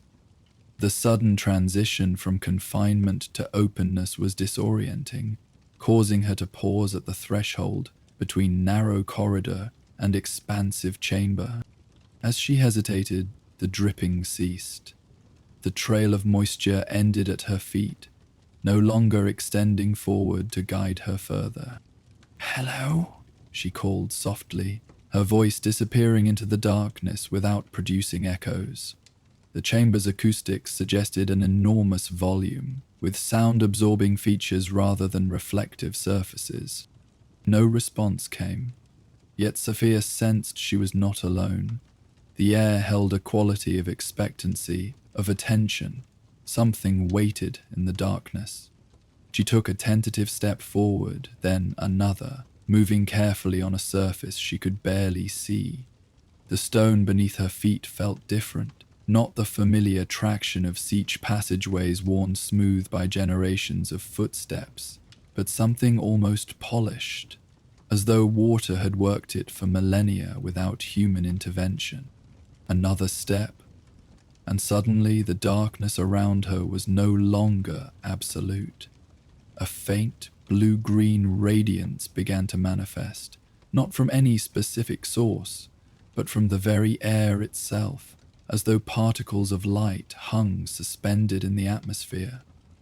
As her eyes adjusted to this new illumination, the chamber's immensity was gradually revealed.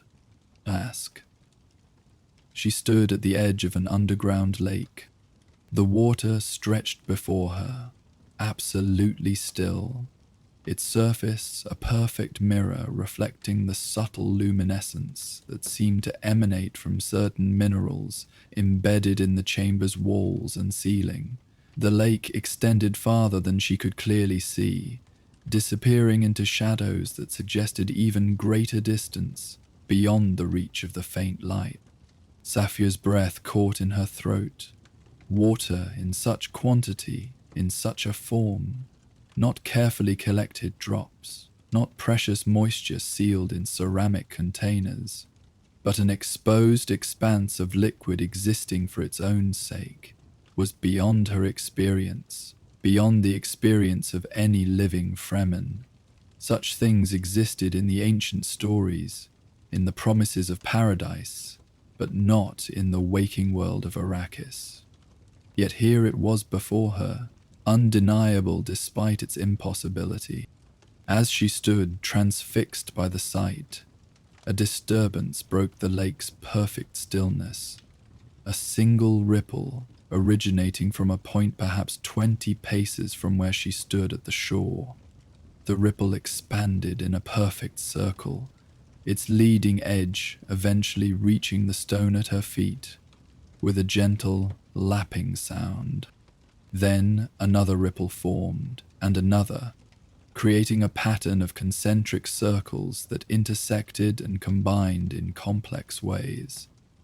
The water's movement caught the chamber's subtle light, transforming the surface into a flowing tapestry of illumination. Each wave crest momentarily brighter, each trough temporarily darker, the whole in constant hypnotic motion. And in that motion, Safia began to recognize a pattern, the same intricate arrangement of rhythm and pause, emphasis and release that she had heard in the dripping of the condensation wall. The language of water, transformed from sound to movement, but unmistakably the same voice. Without conscious decision, she found herself kneeling at the lake's edge, her fingertips hovering just above the water's surface. All her Fremen training, all her water discipline rebelled at what she was contemplating.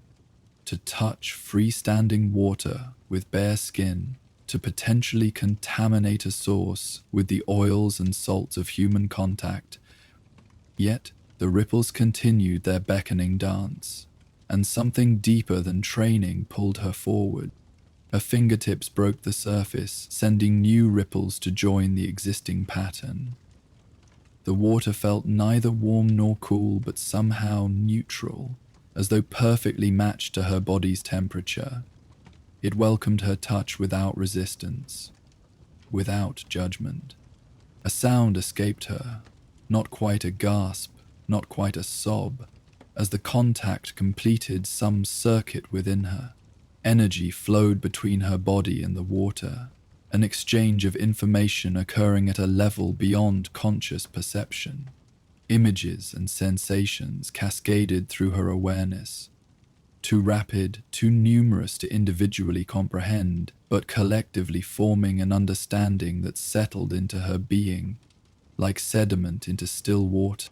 This place had existed since before humans came to Arrakis. A quirk of geology had created a sealed cavern, protected from the planet's general desiccation by layers of impermeable rock. Moisture from the planet's distant, wetter past had collected here, supplemented by slow seepage through microscopic fractures from an aquifer far below. The first Fremen to discover it had recognized both its value and its vulnerability. Rather than exploiting it, pumping it dry for immediate use, they had protected it, sealing most of the access points, using only the condensation from its air to supply the first water wall. They had understood, with the deep wisdom of desert dwellers, that some resources are more precious preserved than consumed. Knowledge of its existence had been carefully limited, passed from one waterkeeper to the next in unbroken succession for generations. But gradually, as the original settlers died and new crises demanded attention, the specific memory had faded. The rituals remained, the maintenance of the condensation wall, the respect paid to the first water chamber, but the knowledge of what lay beyond had been lost to all but the water itself. Till now, the lake had called her here because the time had come for remembering. The balance was shifting on Arrakis. Change approached. Massive, irreversible change that would transform the desert planet in ways even the most visionary Fremen had never fully imagined. The old ways of water discipline would eventually fade as new abundance made them unnecessary. But before that happened, the wisdom contained in those ways needed to be preserved, not as rigid rules but as understanding. The reverence, the care, the profound respect for the relationship between water and life. These would remain essential even in a world transformed. Safia was to be a bridge between what had been and what would come. She withdrew her hand from the water, watching as the ripples from her touch gradually subsided, returning the surface to perfect stillness. The knowledge she had received settled within her, not as words or specific instructions, but as a deepened perception, an awakened awareness of connections previously hidden.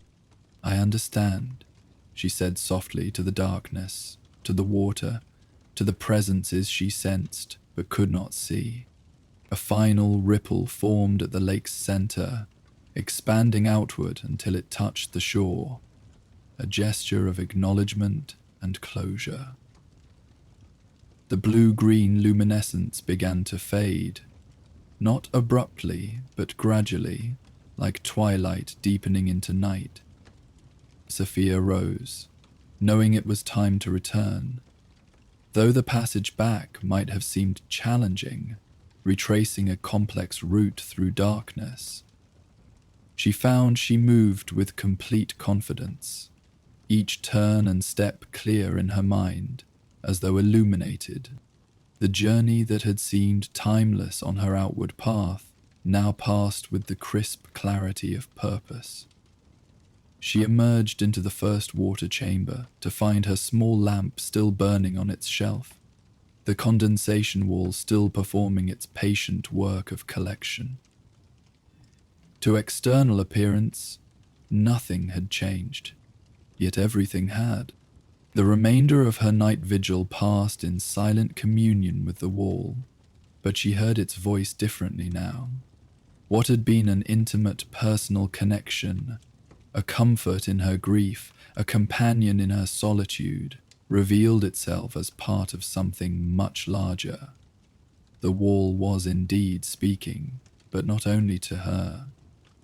It spoke to all who were prepared to listen, its message ancient and urgently contemporary at once. When morning came, Safia completed her usual routine, measuring the night's collection, preparing her report for the watermasters, ensuring the system was functioning properly for the day to come. But as she climbed the steps back toward the main siege, she found herself noticing details previously overlooked in her familiarity with the path. The way certain steps had been worn more deeply on one side, suggesting something about the posture or gait of those who had walked here in the past. The subtle changes in air currents at specific junctions, indicating hidden passages beyond what was immediately visible. The variations in temperature that marked the boundaries between natural cave formations and Fremen engineering. The siege itself, when she emerged into its bustling main chambers, seemed transformed by her new perspective. She saw not just the practical activities of a living community, but the intricate web of relationships that connected each individual to the whole, and the whole to the greater desert beyond. Water flowed through all of it. Literal water in the carefully maintained systems of collection and distribution. Metaphorical water in the exchanges of information, emotion, and purpose that constituted the tribe's collective life. Her daughter, encountering her in the textile works later that day, paused in her tasks, studying her mother's face with sudden attention. "You look different," she said, the statement both question and observation. Safia smiled. "Do I?" "Yes." Her daughter tilted her head slightly, considering. "More present somehow, as though you've returned from somewhere distant." The accuracy of this perception did not surprise Safia. Her daughter had always been sensitive to undercurrents others missed, a quality that had sometimes troubled her as a child, but now served her well as an adult, navigating the complex social structures of the siege. "Perhaps I have," Safia acknowledged. "But I'm here now." Her daughter seemed about to ask more, but was called away by another weaver needing assistance with a particularly complex pattern. The moment of potential explanation passed, but Safia found she was not disappointed. The right words would come when they were needed, not before. That evening, as she prepared for her descent to the first water chamber, Safia was surprised by a visitor to her small private quarters. Laith, the apprentice watermaster, a serious young man known for his precise measurements and strict adherence to protocol. "Keeper Safia," he said with formal respect. "The watermasters have asked me to accompany you this evening for instruction in the first water chamber's maintenance." This was unexpected. While the position of keeper would eventually pass to another, there had been no indication that the watermasters were considering a transition. Safia was still well within her productive years, fully capable of continuing her duties for another decade or more. Has there been some concern about my performance? She asked directly. Laith looked uncomfortable. Not at all. Your records are exemplary, your measurements precise, but the masters feel, they believe it would be prudent to ensure continuity of knowledge, given the chamber's historical importance. Sophia studied the young man thoughtfully. There was something he wasn't saying, some motivating factor behind this sudden interest in continuity of knowledge, regarding a water system generally considered ceremonial rather than essential. I see, she said, though in truth she was uncertain what forces were at work. You're welcome to accompany me, of course. They made the descent together, Laith maintaining a respectful silence that nevertheless radiated curiosity and slight nervousness. He carried his own small lamp and a writing tablet, unusual accessories for a simple inspection, but consistent with his reputation for thoroughness. When they reached the first water chamber, Safia performed her usual entry ritual, touching fingertips to lips to archway. Laith observed carefully, then repeated the gesture with obvious sincerity, despite his unfamiliarity with it. This is not recorded in the water manuals, he noted as they entered the chamber, the gesture at the threshold. No, Sophia agreed. Some aspects of waterkeeping are passed directly, not written. She proceeded with her standard inspection routine, explaining each step as she performed it. Laith absorbed the information with intense concentration, occasionally making notes, but mostly watching her movements with the focus of someone committing them to memory. When the practical instruction was complete, Sophia extinguished her lamp as usual, prompting a small sound of surprise from her companion. We sit in darkness, he asked, his lamp still casting shadows across the chamber. The wall speaks more clearly without artificial light, Sophia said simply. But you may keep your lamp, if you prefer. Laith hesitated, then decisively extinguished his own light. Darkness enveloped them, gradually giving way to the faint bioluminescence that was a feature of the chamber itself. Now we listen, Safia said, settling onto her cushion and indicating that Laith should sit nearby. For a time there was only silence between them, broken occasionally by the young man's shifting position as he adjusted to the hard stone floor.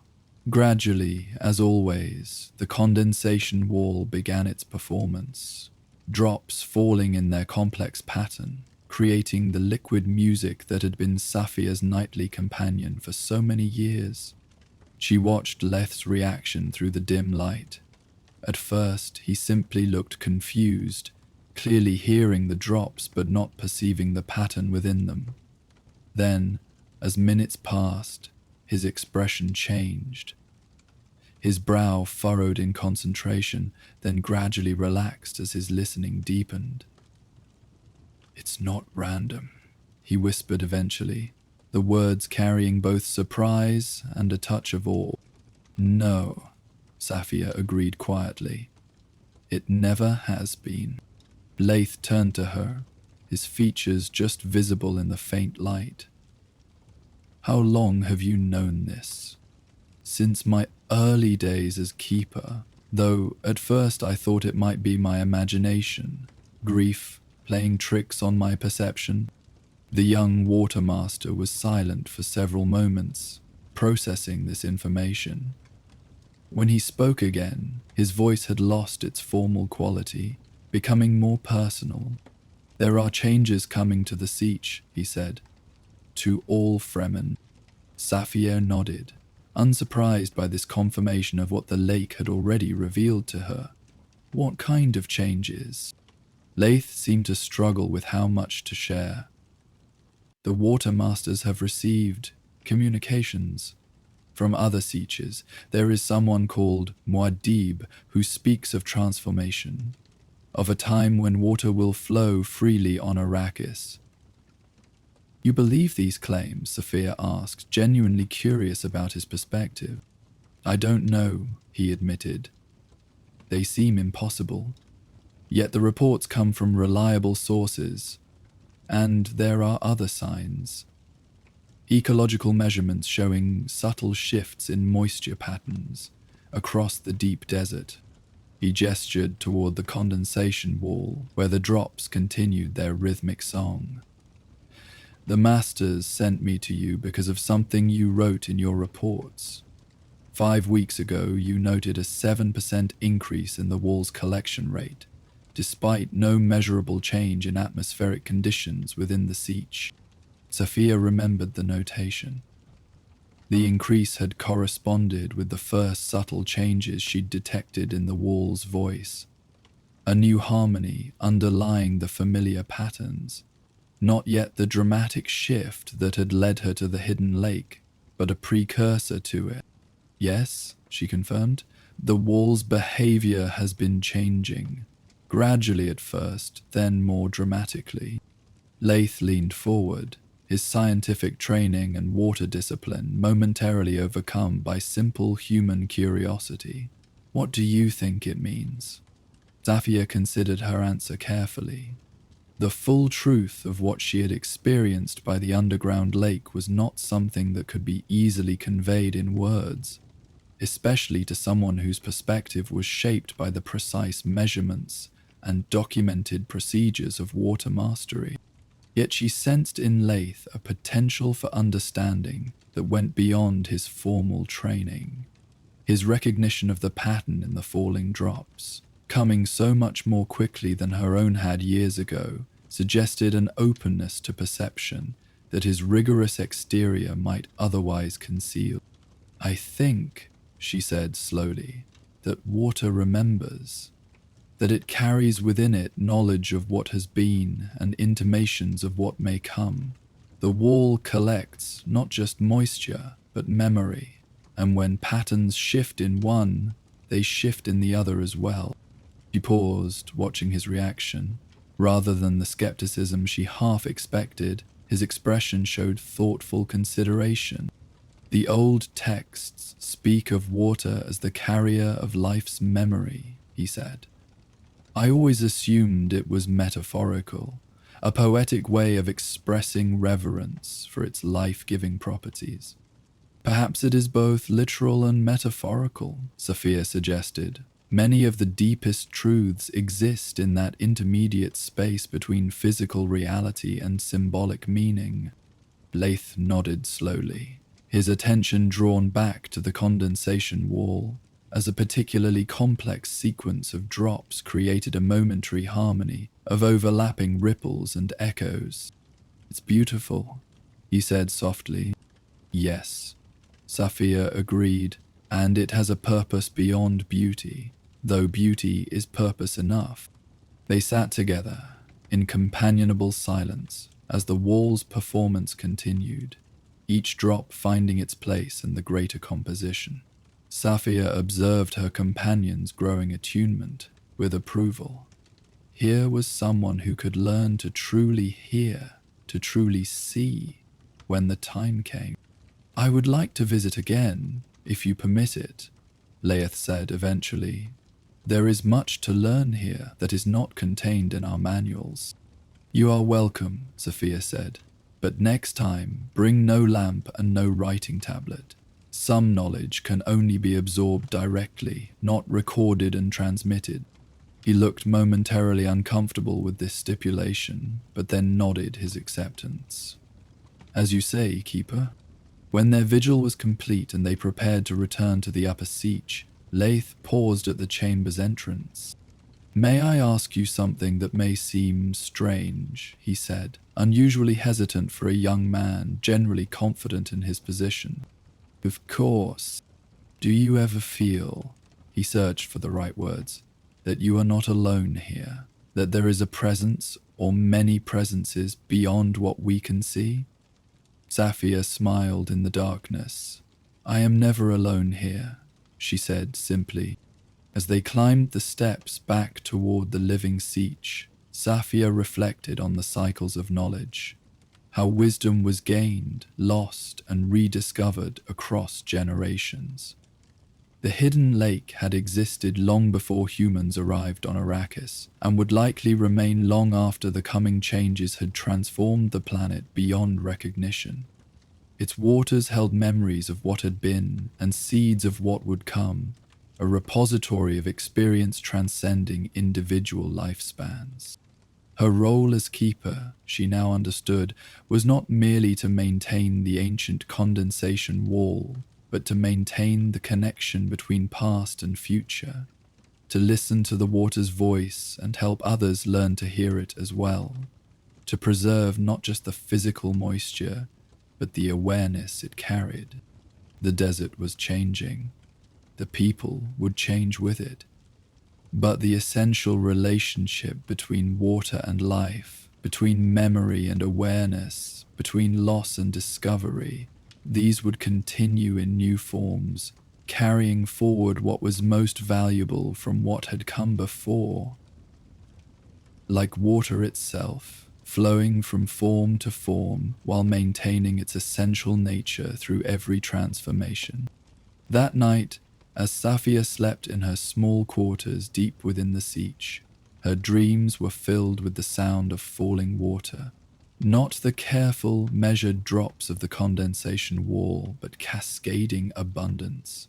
Water returning to Arrakis in forms not seen for millennia. Rivers cutting new channels through ancient sand. Rain falling from clouds that gathered over mountains no longer bare. Springs emerging from stone that had been dry since before human memory. And through it all, a voice. Neither human nor inhuman, but somehow both, speaking in the language of liquid movement, telling stories of cycles completed and renewed, of endings that were also beginnings, of transformation that preserved essence while revolutionizing form. When she woke, the lingering echo of that voice remained with her, not as sound but as certainty. What she had been shown was coming, though perhaps not in her lifetime. Her task was not to see its completion, but to prepare the way, to ensure that when abundance replaced scarcity, the wisdom born of scarcity would not be entirely lost. She rose and prepared for a new day, carrying within her the memory of hidden water, patient and enduring, waiting for the time of its revealing. The Coriolis storm came without warning, as the worst ones often did. One moment the desert stretched calm and clear to the horizon, heat ripples dancing above the dunes like ghostly veils.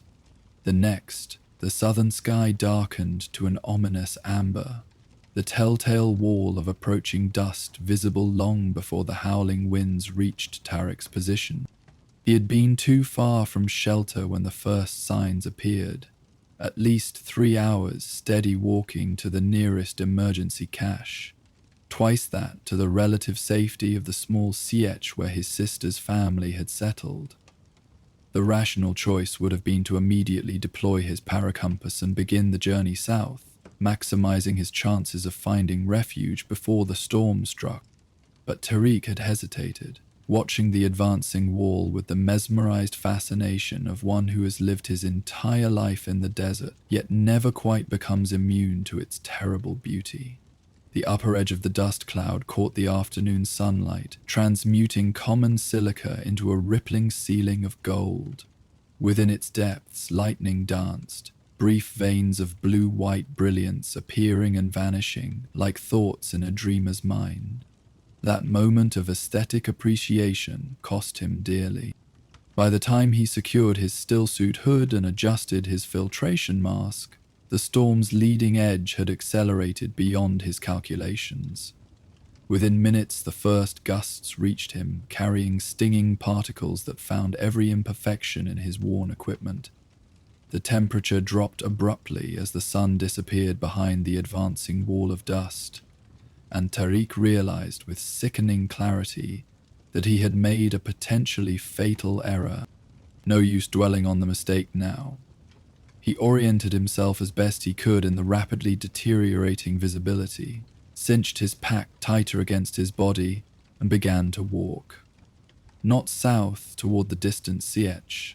That would mean moving into the teeth of the storm, an impossible journey even for the most experienced desert traveler. Instead, he headed east, where the landscape offered the possibility of rocky outcroppings that might provide minimal shelter. The wind's howl became a physical presence, pushing against him with increasing strength. Each step required deliberate effort, planting one foot, then dragging the other forward through sand already beginning to drift and flow like resistant liquid. The air thickened with suspended particles, reducing visibility to less than 10 meters, then 5, then barely the length of his outstretched arm. Tarek maintained his course through feel as much as sight, using the pressure of the wind against his left side as a crude navigational tool. His training asserted itself through the rising panic: conserve energy, maintain water discipline, find shelter before attempting to wait out the storm. The mantras of survival, repeated in his mind, a counterpoint to the wind's chaotic voice. How long he walked, he couldn't have said with any certainty. Time lost meaning in the heart of the storm, minutes stretching into what felt like hours. His world contracted to the endless repetition of labored steps and careful breathing through filters already clogging with dust. His mouth grew paper dry, despite the stillsuit's moisture recovery systems. Each breath drew heated air through membranes designed to capture exhaled water vapor, but the storm's extraordinary aridity overwhelmed even Fremen technology. Eventually, he stumbled more than walked, his legs wooden with exhaustion. The storm showed no signs of abating. Indeed, it seemed to be intensifying, the wind now carrying larger particles that struck his protected skin with bruising force. Somewhere in the rational corner of his mind, Tarek knew he needed to find shelter immediately or accept that he would not survive. As if in answer to this unspoken recognition, his foot struck something solid amid the shifting sand. He fell forward, hands outstretched to break his fall, and encountered not more sand, but the unmistakable texture of rock. Crawling now, he explored the obstacle with gloved fingers, tracing its contours with desperate hope. It was a stone ridge, partially buried in sand, but extending upward at a steep angle. Tarek followed its line, fighting against the wind that seemed determined to tear him away from this potential salvation. The ridge rose higher, forming a natural windbreak perhaps 2 meters tall. Not ideal shelter by any means, but infinitely better than nothing. He pressed his body against the leeward side of the stone, finding a hollow where wind-sculptured rock formed a shallow cave just large enough to accommodate his huddled form. Here, the storm's fury was slightly muted, the air marginally clearer. Exhaustion overwhelmed him as the immediate threat of being swept away subsided, leaving only the duller dangers of thirst and exposure. Tariq checked his water supply with methodical care, despite hands that trembled with fatigue. The leather container felt ominously light. A careful measurement confirmed his fear. Less than 1/4 liter remained, far too little to sustain him through a storm that might last days rather than hours. His still suit, properly maintained, would recycle his body's moisture with reasonable efficiency, but the system was not perfect. Without supplemental water, dehydration would claim him long before starvation became a concern. As he secured the precious container, his fingers encountered something unexpected in the sand beside him.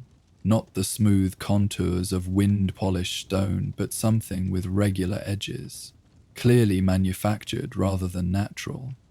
Curiosity temporarily overriding exhaustion, Tariq brushed away the concealing sand to reveal a device he recognized from childhood lessons, but had rarely seen in practical use. A dew collector. Ancient design, possibly dating back to the earliest Fremen settlements on Arrakis.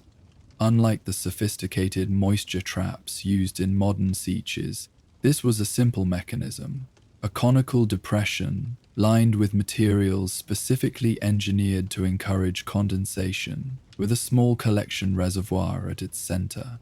Such devices had largely been abandoned as inefficient, requiring extraordinary temperature differentials to produce even minimal yield. Tariq examined it more carefully, clearing accumulated sand from its surface. The collector showed signs of extreme age. The condensation material cracked and peeling in places, the collection reservoir dulled by decades of wind-borne abrasion. It had clearly been installed long ago and then forgotten, left to the desert's slow reclamation. Yet its presence was not entirely inexplicable. The stone formation that had saved him was likely a known landmark in earlier times, a designated emergency shelter on routes long since abandoned as Fremen migration patterns shifted across generations. The dew collector would have been installed as a last resort water source for travelers caught in exactly his current predicament. Hope flickered briefly before rational assessment extinguished it. The device was ancient, almost certainly non-functional after so many years of neglect, and even if by some miracle it remained capable of extracting moisture from the air, the current conditions could hardly be less favorable. The storm brought not humid air promising condensation, but the opposite. Desiccated wind that seemed to pull moisture from everything it touched. So, survival demanded that he leave no possibility unexplored.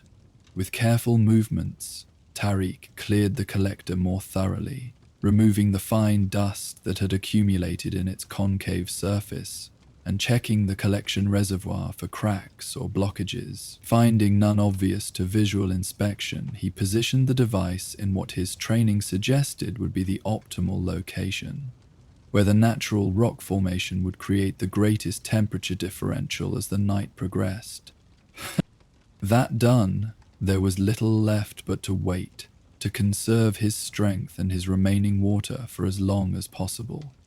He arranged his body in the most sheltered position available, using his pack as a barrier against the sand that continued to find its way into his sanctuary despite the rock's protection. Through the howling of the wind came the deeper, more rhythmic rumble that experienced desert travelers recognized as the approach of a worm. Drawn by the storm's vibrations, but unlikely to breach the surface while such chaos reigned above.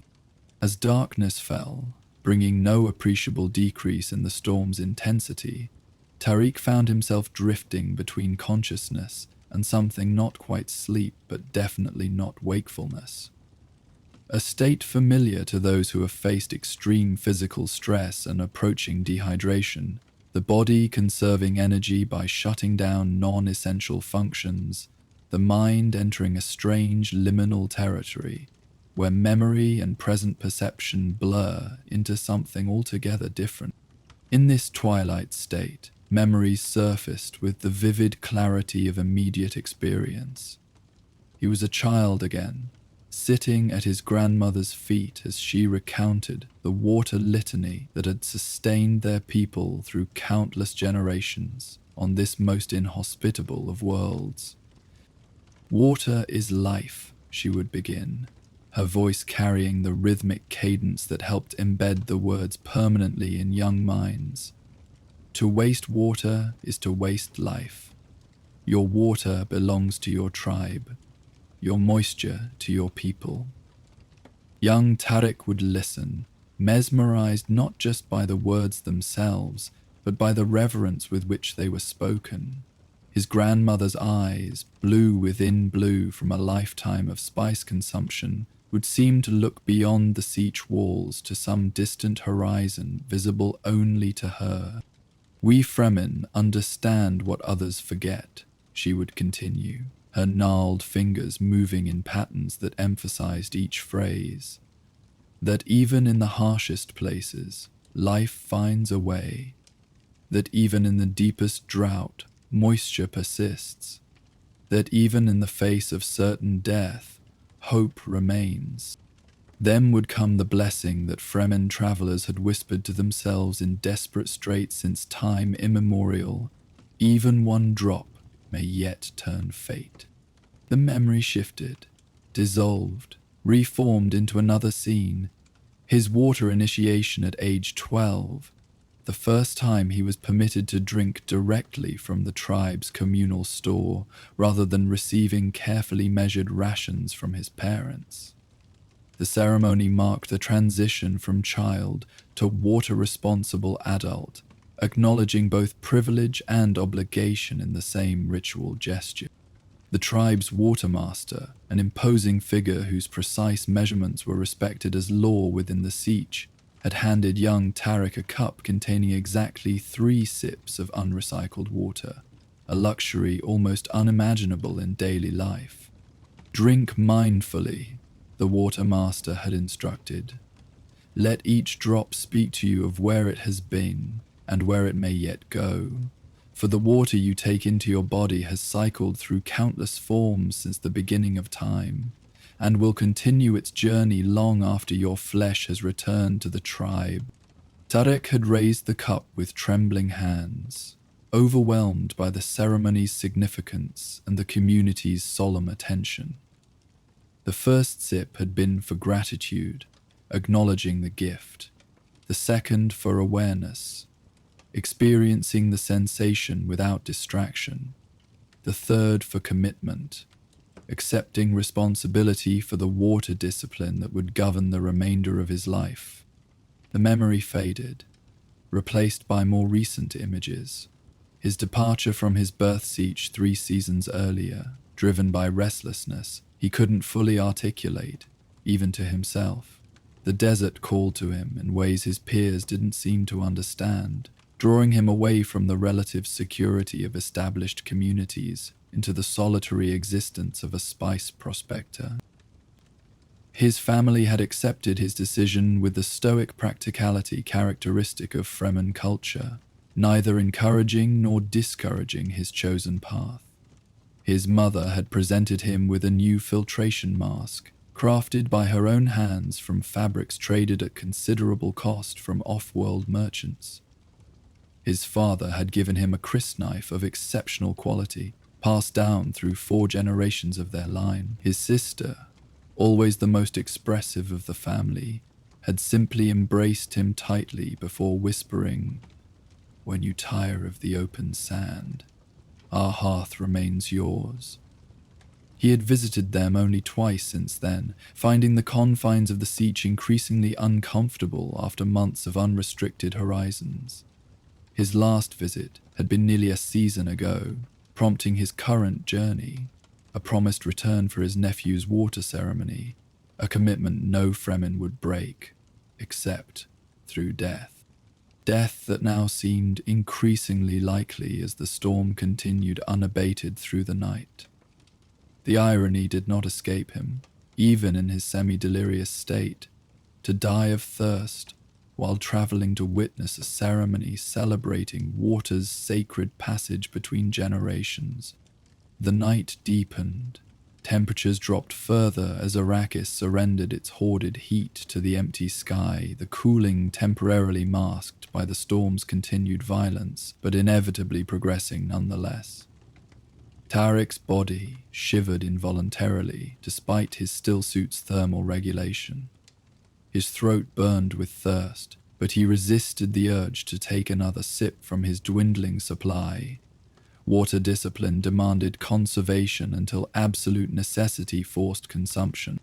Instead, he found himself whispering his grandmother's blessing, the words emerging without conscious decision. Even one drop may yet turn fate. A mantra of desperate hope, perhaps, or simply the delirious repetition of a mind approaching its limits.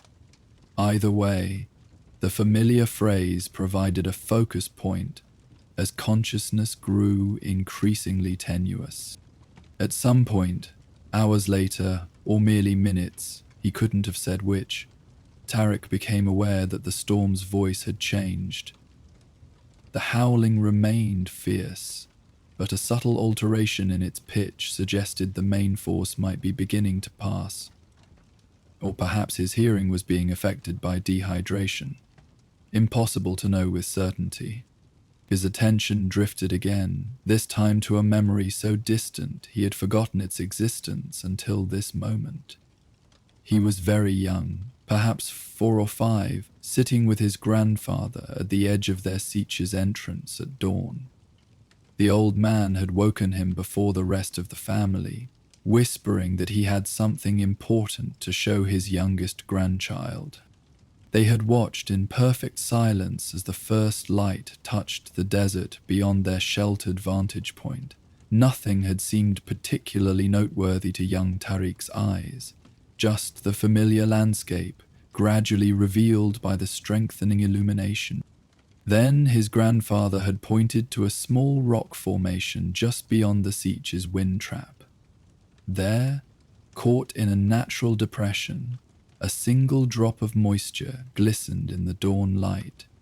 Dew condensed during the night's coolest hours, already beginning to evaporate as temperatures rose. "Look," his grandfather had whispered, "the desert's gift." Young Tarek had been unimpressed. A single drop of water seemed insignificant compared to the Sietch's carefully maintained reservoirs. His grandfather, reading the thought in his expression, had smiled gently. "You think it too small to matter," he said. "But consider this. A seed needs only enough moisture to crack its shell before it can send roots deep enough to find more. One drop at the right moment makes the difference between dormancy and life." The memory carried unexpected comfort now as Tarek drifted closer to unconsciousness. Perhaps that was all wisdom really was, the right memory surfacing at the moment of greatest need, offering direction when all other guidance had failed. "Even one drop may yet turn fate," he whispered again, the words barely audible even to himself. The night continued its slow progression toward dawn. The storm's fury gradually diminished, though sand still filled the air and wind still moaned around the rock formation sheltering Tarek's huddled form. His consciousness flickered like a flame in a draught, sometimes burning stronger, sometimes nearly extinguished. In one of his more lucid moments, he found himself contemplating the dew collector he had discovered and repositioned, an exercise in futility most likely, given the device's age and the storm's intensity. Yet the simple act of trying, of refusing to surrender to despair even when logic suggested the absence of hope, felt important on a level beyond practical consideration. The Fremen had survived on Arrakis not merely through technical skill or physical adaptation, but through a particular kind of spiritual resilience, a willingness to acknowledge the desert's overwhelming hostility while simultaneously believing in the possibility of life within that hostility, a capacity to face death without flinching while remaining alert for the smallest opportunity to continue living. Even in his current extremity, there was something profoundly right about maintaining that balance between acceptance and resistance. If he was to die here, let it be as a true Fremen, clear-eyed about reality, yet unwilling to concede until the final moment. Sometime in the deepest part of night, exhaustion finally claimed him completely. Not the half-conscious drifting of earlier hours, but true sleep, heavy and dreamless, his body surrendering to the need for complete rest, even as part of his mind recognized the danger of such surrender. He woke to profound silence.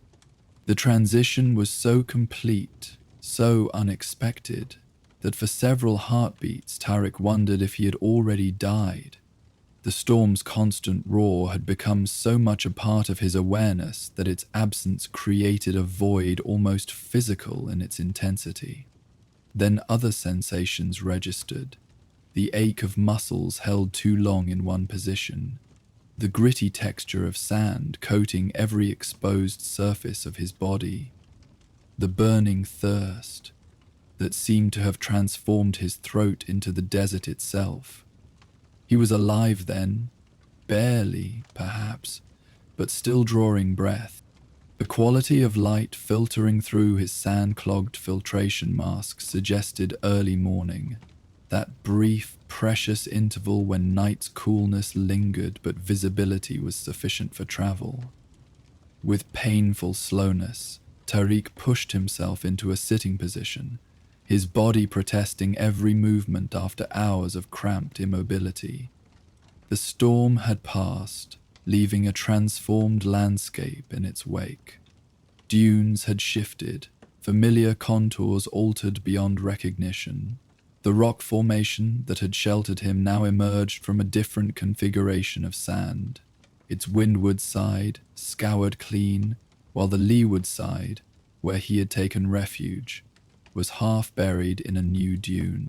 Tariq removed his mask, needing to clear the accumulated sand before it could function properly again. The air tasted of dust and mineral residue but was breathable, the storm's finest particles already beginning to settle under gravity's patient influence. His water container, when he checked it, confirmed his worst fears. Only the barest minimum remained, perhaps 2 swallows, hardly sufficient for the journey ahead.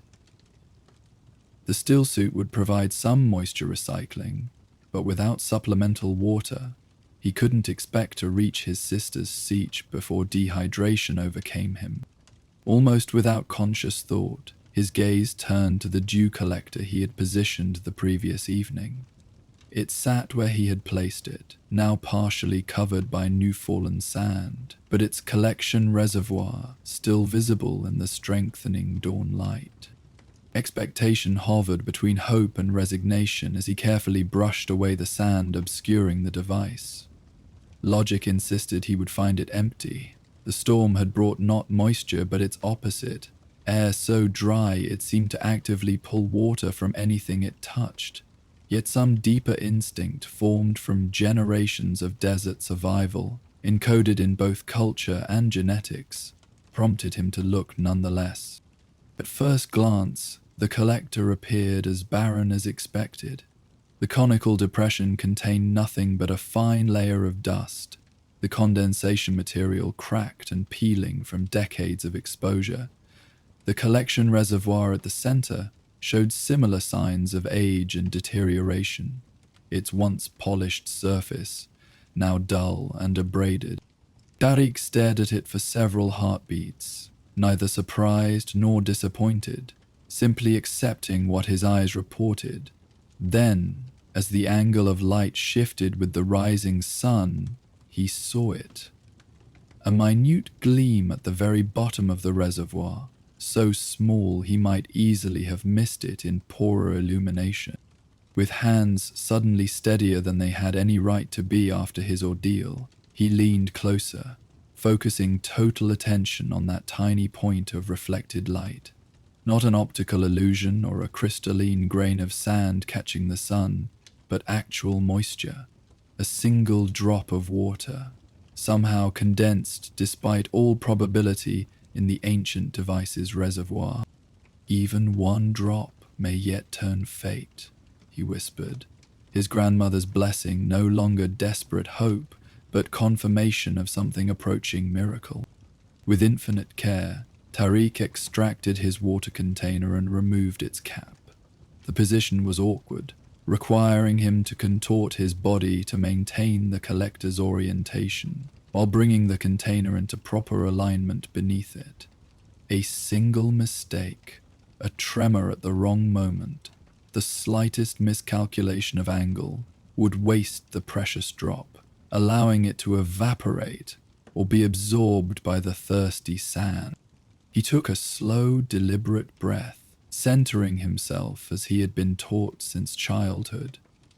Then, with delicate precision, he tilted the collector, watching as the single drop trembled, detached, and fell directly into his container to join the last of his water supply. One additional drop, insignificant by any practical measurement, yet Tarek felt something shift within him as he secured the container and returned it to its place within his stillsuit. Not just gratitude for moisture, though that was certainly present, but recognition of something more profound, a continuation of connection between himself and every Fremen who had ever faced the desert's hostility and refused to surrender. How many others through the centuries had found salvation in the discovery of a single drop? How many had whispered the same blessing in similarly desperate circumstances? The water cycle on Arrakis was more than mere hydrology. It was the literal embodiment of how life persisted against overwhelming odds, how hope remained viable even in the face of rational despair. Tariq rose to his feet, muscles protesting but spirit renewed. The journey ahead remained daunting, many kilometers of open desert with minimal water and the aftermath of a major storm to navigate. But the path was clear now, both physically and spiritually. First, he would need to assess his precise location, using the rock formation and the position of the morning sun to orient himself. Then, calculate the most efficient route to his sister's siege, factoring in the changed landscape and the need to minimize exertion. Finally, ration his water with absolute discipline, using the still suit's recycling capabilities to maximum advantage. One step at a time, one breath at a time, one moment fully inhabited before moving to the next. As he began these practical preparations, Tariq found himself filled with an unexpected sense of gratitude. Not just for survival, though that was certainly worthy of thanks, but for the experience itself, for the reminder of what it truly meant to be Fremen, to be shaped by the desert's harsh lessons without being broken by them. The sun climbed higher, its heat beginning to assert itself as the brief coolness of dawn surrendered to the day. Tariq completed his preparations methodically, securing his pack, checking his paracompass, ensuring every aspect of his stillsuit was functioning at optimal efficiency. When all was ready, he took a moment to look back at the rock formation that had sheltered him and the ancient dew collector that had provided that crucial drop of hope. "I see your gift," he said aloud, addressing not the inanimate objects, but the desert itself, the complex, unforgiving, occasionally merciful entity that had shaped his people for generations beyond counting. It was not worship exactly, nor personification in any simplistic sense. Rather, it was acknowledgement of relationship, of the intricate dance between human adaptation and environmental challenge that had produced the Fremen way of life. Then he turned and began walking, moving in the steady, distance-consuming rhythm that desert travelers had perfected over millennia. Each step placed with deliberate precision, each breath controlled to minimize moisture loss, each moment accepted as exactly what it was, neither more nor less than the continuing miracle of existence. The dunes stretched before him, reshaped by the storm into unfamiliar configurations that would require careful navigation. The heat intensified with every passing minute, the air shimmering with thermal distortion as the sand released its stored energy. His water supply, even with that single miraculous drop added, remained perilously inadequate for the journey ahead. Yet Carrick moved forward with quiet confidence, certain in a way that transcended rational calculation that he would reach his destination. Not because the odds favored his survival, They almost certainly did not, but because he had received confirmation of something Fremen had always understood, that the margin between life and death was often vanishingly small, and that attention to that margin made all the difference. As he crested the first dune, the landscape opened before him. In the far distance, heat ripples obscured the horizon, creating the illusion of water where none existed. Closer, the sand stretched in undulating waves, marked occasionally by the distinctive signature of a worm's passing. Compressed ridges where the massive creatures had emerged briefly before returning to the depths. The sight struck Tarek with unexpected force. Not just the physical reality before his eyes, but the deeper truth it represented. This was his home, this most inhospitable of environments. Not despite its harshness, but because of it. The desert had shaped his people, transforming necessity into virtue, scarcity into reverence, isolation into self-reliance. And in return, generation after generation of Fremen had shaped the desert through their careful interventions. Water caches established at precise intervals, wind traps positioned to harvest what minimal moisture the air contained, plantings selected and nurtured to gradually alter the ecosystem toward habitability, a relationship of mutual transformation, moving at a pace that made individual human lifespans seem momentary in comparison. Tarek adjusted his course slightly, compensating for a subtle shift in the wind direction. His body settled into the walking rhythm that could be maintained for hours with minimal energy expenditure. His mind found that particular quality of alert restfulness the desert travelers cultivated, simultaneously aware of immediate surroundings and free to explore deeper considerations. A single drop of water from the dew collector had been almost nothing in quantitative terms. Added to his remaining supply, it might extend his survival by minutes rather than hours. Yet its significance transcended such practical calculation. The drop was confirmation that the universe, even at its most apparently hostile, contained the possibility of gift, of grace, appearing precisely when need was greatest. Not reliable grace, certainly.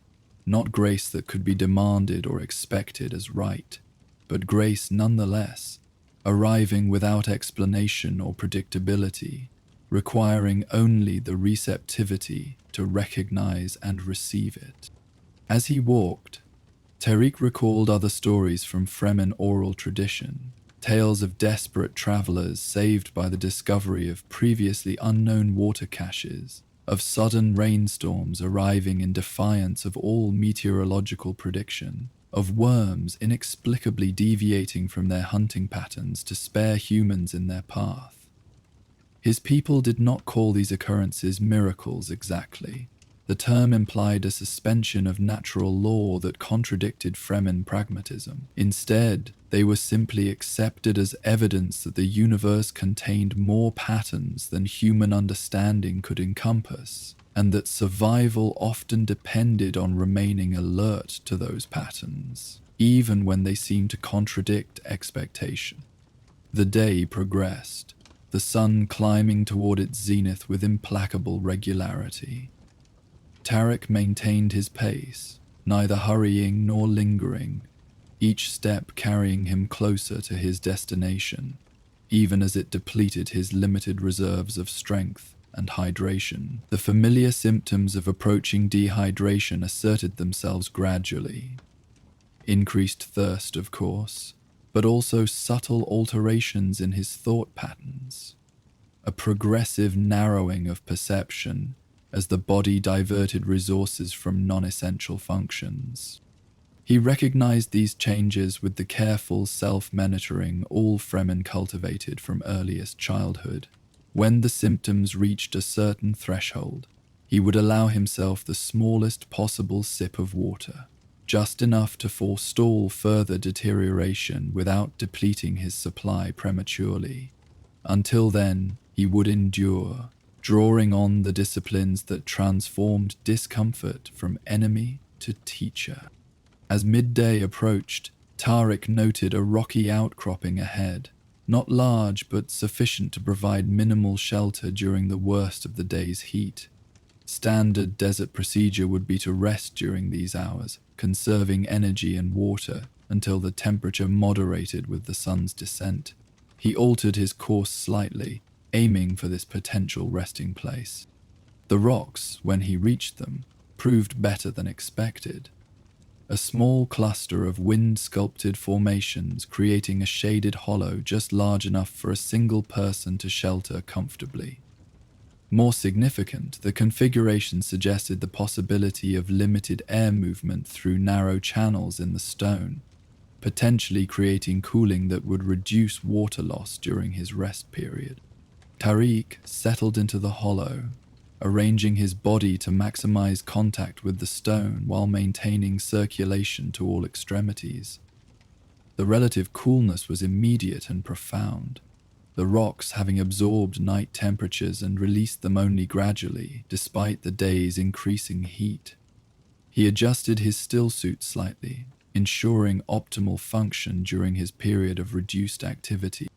As his muscles relaxed from the morning's exertion, Tariq found his thoughts returning to the dew collector and its single perfect drop.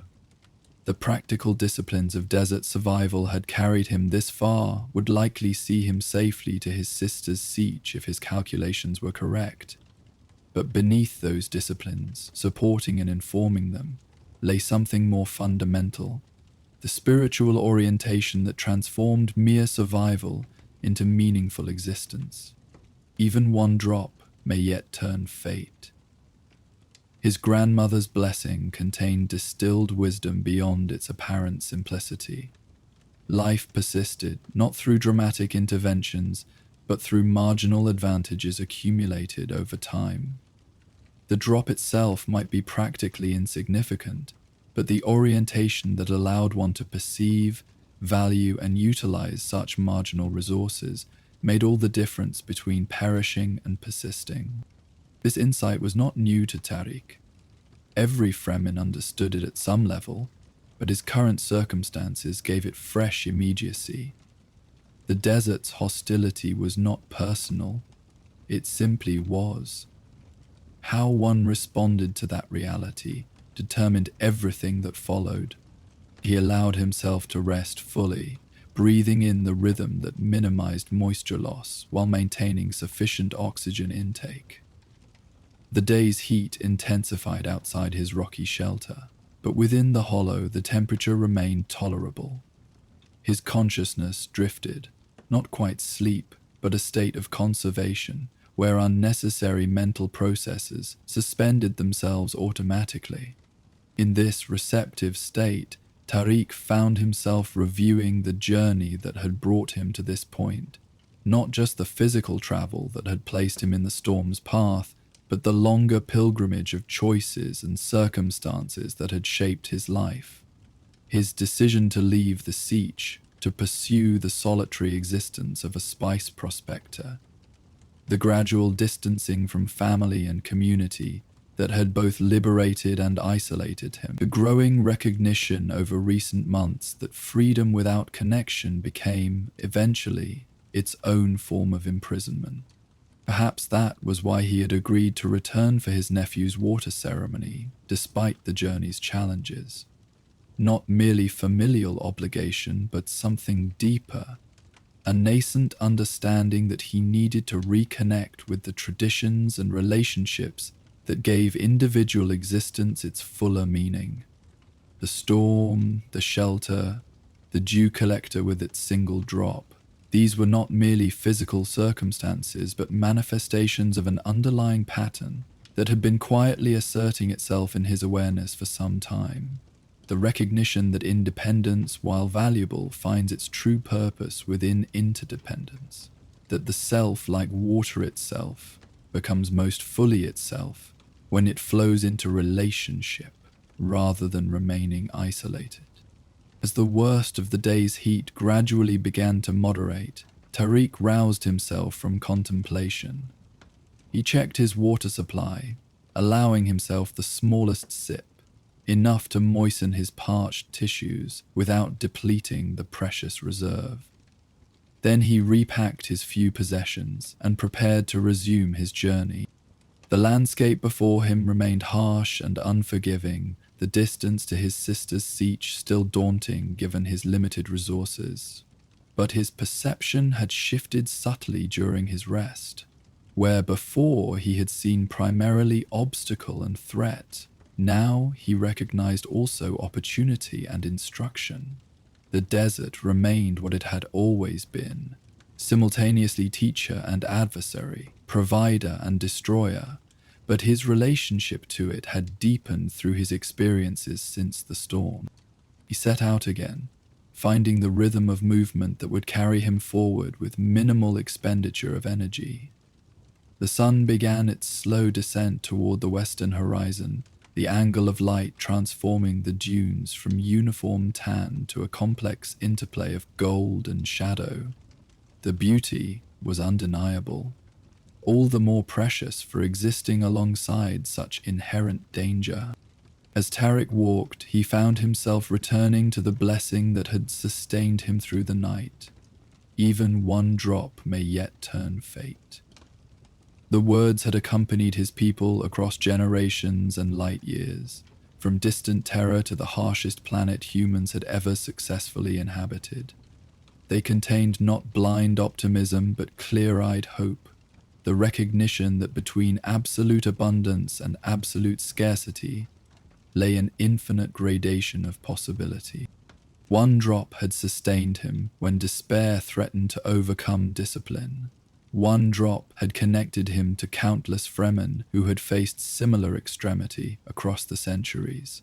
One drop had reminded him of what his people had always known, that life persists not through dramatic intervention, but through constant, careful attention to the smallest details of existence. He would reach his sister's sietch before nightfall, would witness his nephew's water ceremony as promised, would reconnect with the community that had shaped him, even as he had sought independence from it.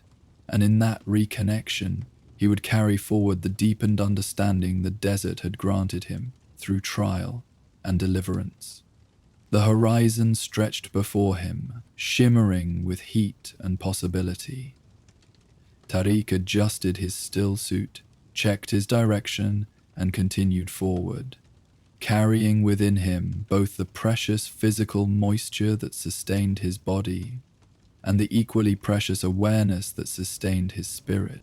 Even one drop might yet turn fate, and in the turning, reveal patterns previously hidden from perception, connections previously obscured by habit or assumption. The desert gave and took with equal impartiality. The wisdom lay in receiving both as instruction, both as invitation to deeper understanding. Tariq walked steadily toward his destination, each step both ending and beginning, each breath both surrender and assertion.